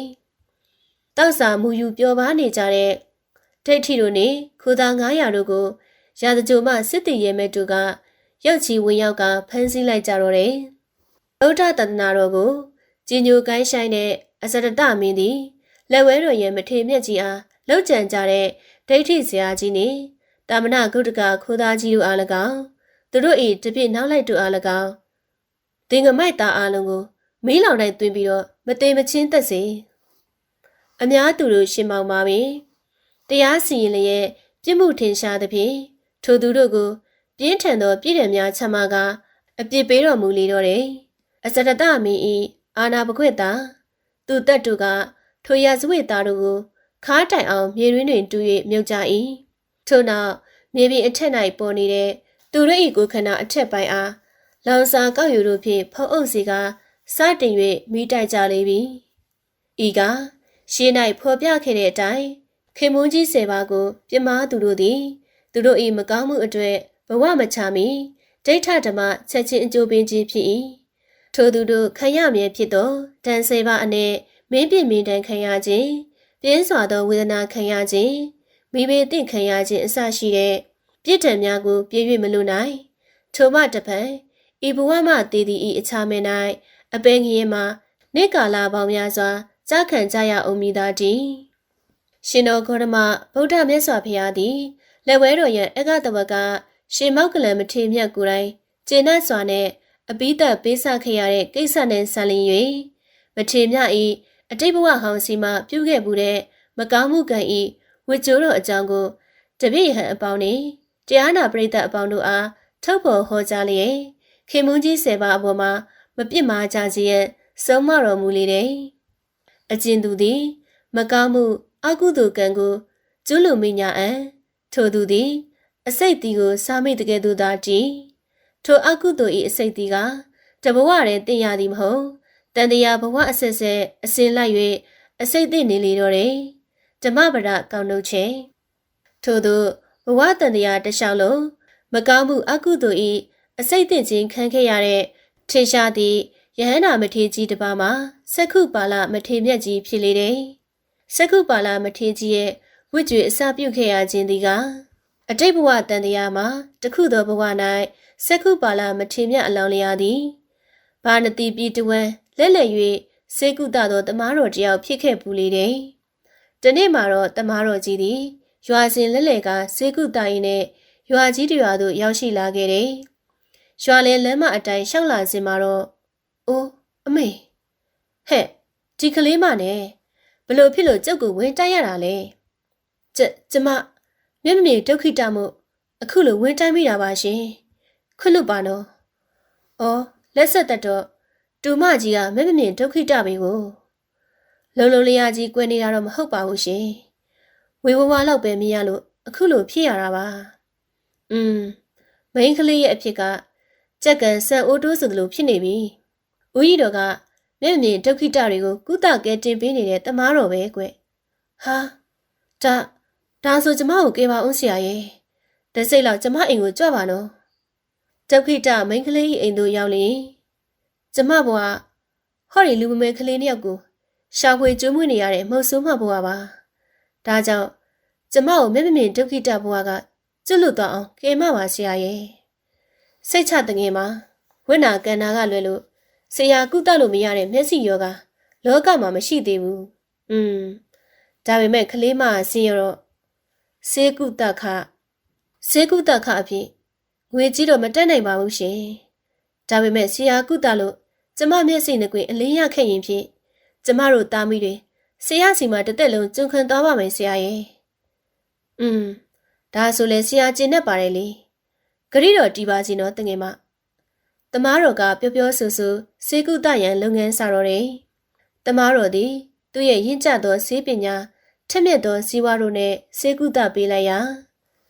သူမ၏မျက်စိယောဂမှာဆက်ချင်းပင်အံ့ဩစရာကောင်းလောက်အောင်တက်တာပြောက်ကင်းသွားလေတော့တယ်။အိုးငါမျက်စိပြန်မြင်ရပြီ။အံ့ဩစရာကောင်းလိုက်တာ။မျက်မမြင်အမျိုးသမီးသည်အမေအာယုံတို့ထင်ရှားပြတ်သားလာ၍ရုတ်တရက်အံ့ဩဝမ်းသာနေရမှသူ့ရဲ့ကတိစကားကိုတတိယပြီးတော့ချက်ချင်းပင်အိမ်ကြီးပြန်ဆယ်လိုက်တယ်။ငါမသွားပြီ။အခုလိုမြင်မြန်ဆန်းဆန်းကြီးငါယောဂပျောက်ကင်းသွားလိမ့်မယ်လို့လုံးဝမထင်ထားမိလို့ဒီလိုမျိုးကတိပေးခဲ့မိတာမှားသွားပြီအခုသူပြောသလိုယောဂပျောက်ခဲ့ပြီဆိုတော့ငါနဲ့ငါသားသမီးတွေအားလုံးဟာသူ့စီမှာတစ်သက်လုံးပဲကြုံခံချရတော့မှာပါလား ဘလို့လုပ်ရပါမလဲဒုက္ခပါပဲတငယ်မဘလို့လဲဟဲ့မင်းမျက်စိပကတိအတိုင်းပြန်မြင်နေရပြီမဟုတ်ပါလားဟမ်ငကိုကမှဝါတတာလေးမြင်ရသေးတယ်ဆရာရဲ့အခုကဘာဆိုဘာမှမမြင်ရတော့ဘူးဒီတငယ်မကြည့်ရတာမရိုးသားဘူးဆေးကုသကအဖြစ်သူဂရိပေးထားသလိုငါစီမှာကြုံမခံချင်းလို့တက်တက်ညံများတာပဲဖြစ်မယ်စင်းလဲတဲ့မိမအခုပဲငါအကြောင်းသိစေရမယ်တမားတော်သည်သူ၏ဆေးပညာအစွမ်းကိုယုံကြည်စိတ်ချပြီးဖြစ်လေရာကထိုတငယ်မဆေးကုသခမပေးလို့၍မမိကိုလိန်ညာနေကြောင်းရေးစားမိလေတယ်ထို့ကြောင့်တမားတော်သည်တငယ်မအပေါ်၌အလွန်စိတ်ဆူဒေါသဖြစ်မိလေပြီသို့သောတမားတော်သည်သူရဲ့ဒေါသအမျက်ကိုချက်ချင်းမြုပ်သိမ်းလိုက်ကအိုးဟုတ်ပါရဲ့တကယ်မကိုမျက်စိမြင်စေခြင်းနဲ့စေတနာပူနေလို့ထင်ပါရဲ့စိတ်လောပြီးတော့စေတမျိုးလိမ့်မှုမေ့ကြံခဲ့တယ်ဟောဒီစေမြစ်ကိုတွေ့ပြီးလိမ့်လိုက်မှပဲတကယ်မရဲ့မျက်စိအလင်းတာအကုန်မြင်ရမှာအညိုးအာကာရကြီးမားတတ်တဲ့တမားတော်ဟာသူ့ပေါ်လိန်ညာပြောဆိုတဲ့ပုံမှာဒေါသထွက်ကအကောက်ညံဖြင့်ပရိယေတုံးကမျက်လုံးအမြင်လုံးဝကွယ်စေတဲ့အစိတ်ဆင်းမြစ်ကိုတွေ့ပြီးတော့သူမ၏မျက်စိကိုလိမ်ပေးလိုက်ရာထိုအခါတခဏအတွင်းမှာပင်သူမရဲ့မျက်စိနှလုံးမှာငရဲမီအတုခံရတဲ့ကဲ့သို့မခံမရနိုင်အောင်ပြင်းစွာသောဝေဒနာကိုခံစားနေရလေတော့တယ်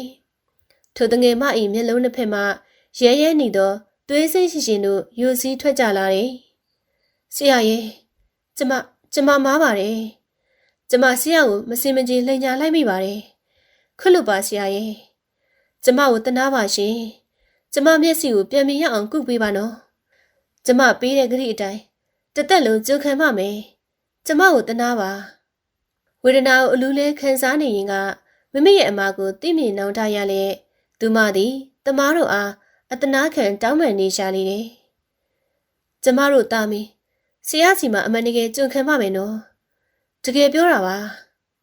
ငါလိုတမားတော်ကိုစင်လဲကောက်ကြည့်ပြီးတော့လိန်ညာပြောဝင်နေသူကိုငါခွင့်မလွတ်တဘူးနင့်ပြစ်နေနေခံမေရောအဲ့လိုတော့မရက်ဆက်ပါနဲ့ရှင်ကျမကိုတနာပါဆရာကျမကိုတနာပါရှင်မျက်မမြင်မိန်းမသည်မခံမရနိုင်အောင်ပြင်းစွာခံစားရတဲ့ဝေဒနာကြောင့်ကဲပါယူပါတစားစားနှင့်မြေပါလူးလိမ့်နေရှာ၏ဒေါသအမျက်ကြီးတဲ့တမားတော်သည်ဆေးဆရာတို့လိုက်နာရမည့်စီကံတို့ကိုပင်ဂရုမစိုက်တော့ပဲမမ၏လူနာအပေါ်၌အကျဉ်းနာဂရုဏာစိတ်ကင်းမင်းစွာမမမေဒုက္ခိတကိုကြောခိုင်ထွက်ခွာသွားလေတော့တယ်တမားတော်သည်အကုသိုလ်ကံဤဟုသောမကောင်းမှုအစိတ်တီကိုငြိမ်ရှက်စွာစားလိုက်မိချေပြီးတည်ထိုမကောင်းမှုကြောင့်တမားတော်ဘဝမှာတည်လွန်ပြီးသောအခါအကုသိုလ်၏အစိတ်တင့်ခြင်းကိုတန်တရားတစ်လျှောက်လုံးခါသီးစွာခံစားခဲ့ရလေတော့တယ်ဤသို့ဖြင့်လောကသားတို့၏ကျေးဇူးတော်ရှင်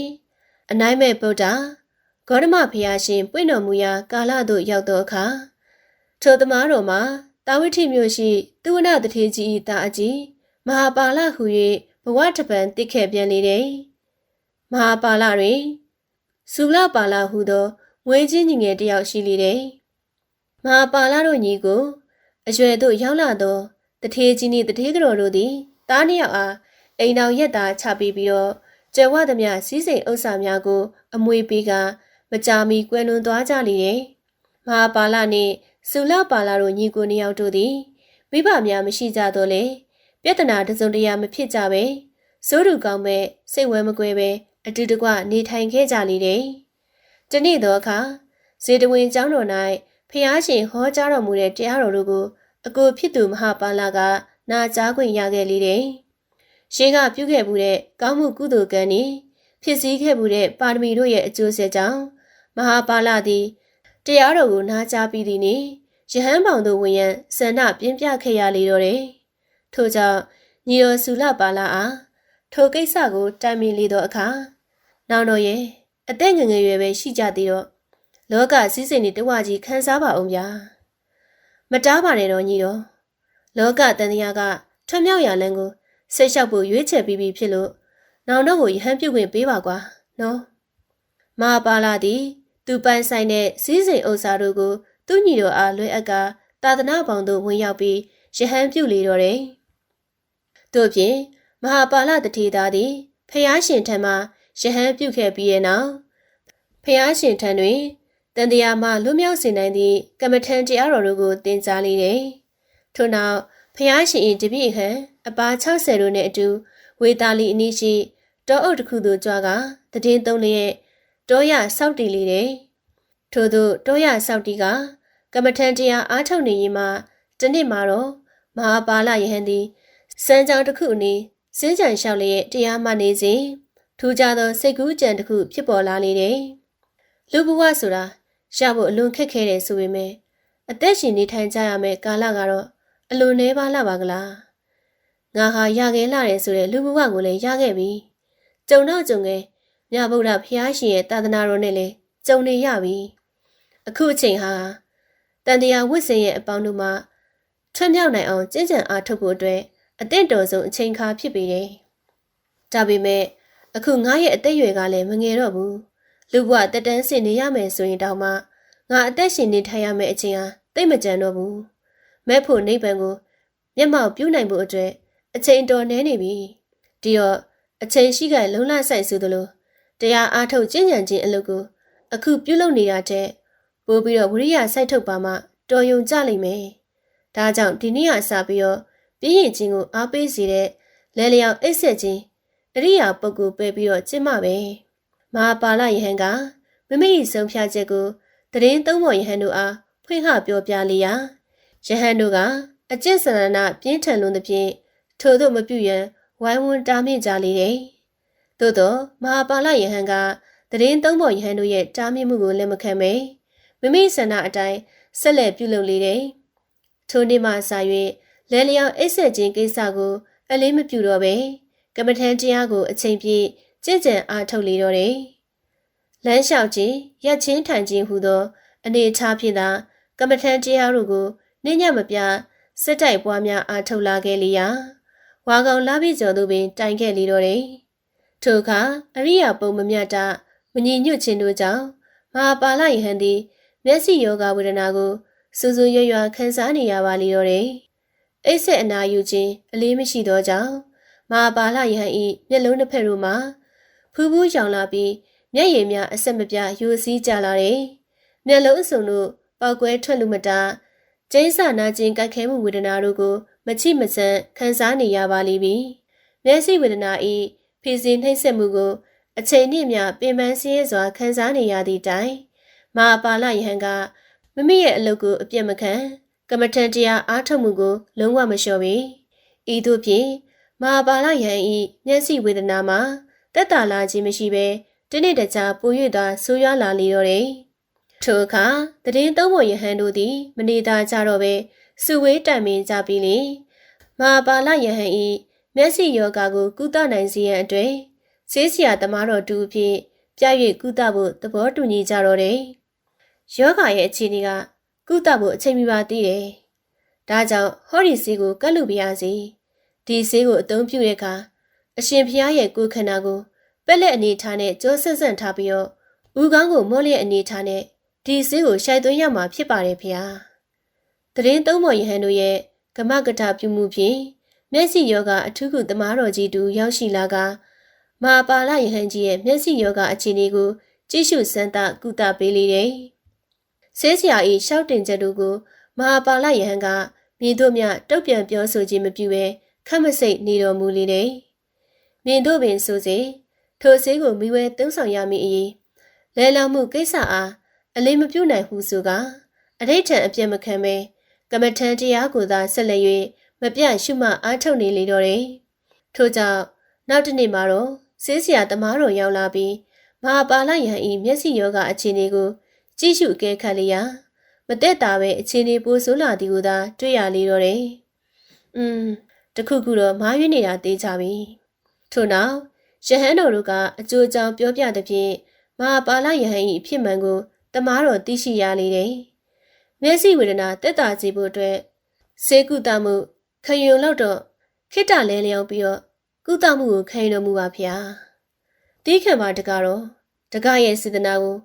ယဟန်တာရုခေါ်ပါတယ်။ယဟန်ရဲ့မျက်စိနှကွင်းအလင်းကွယ်လိုကကွယ်ပါစီတော့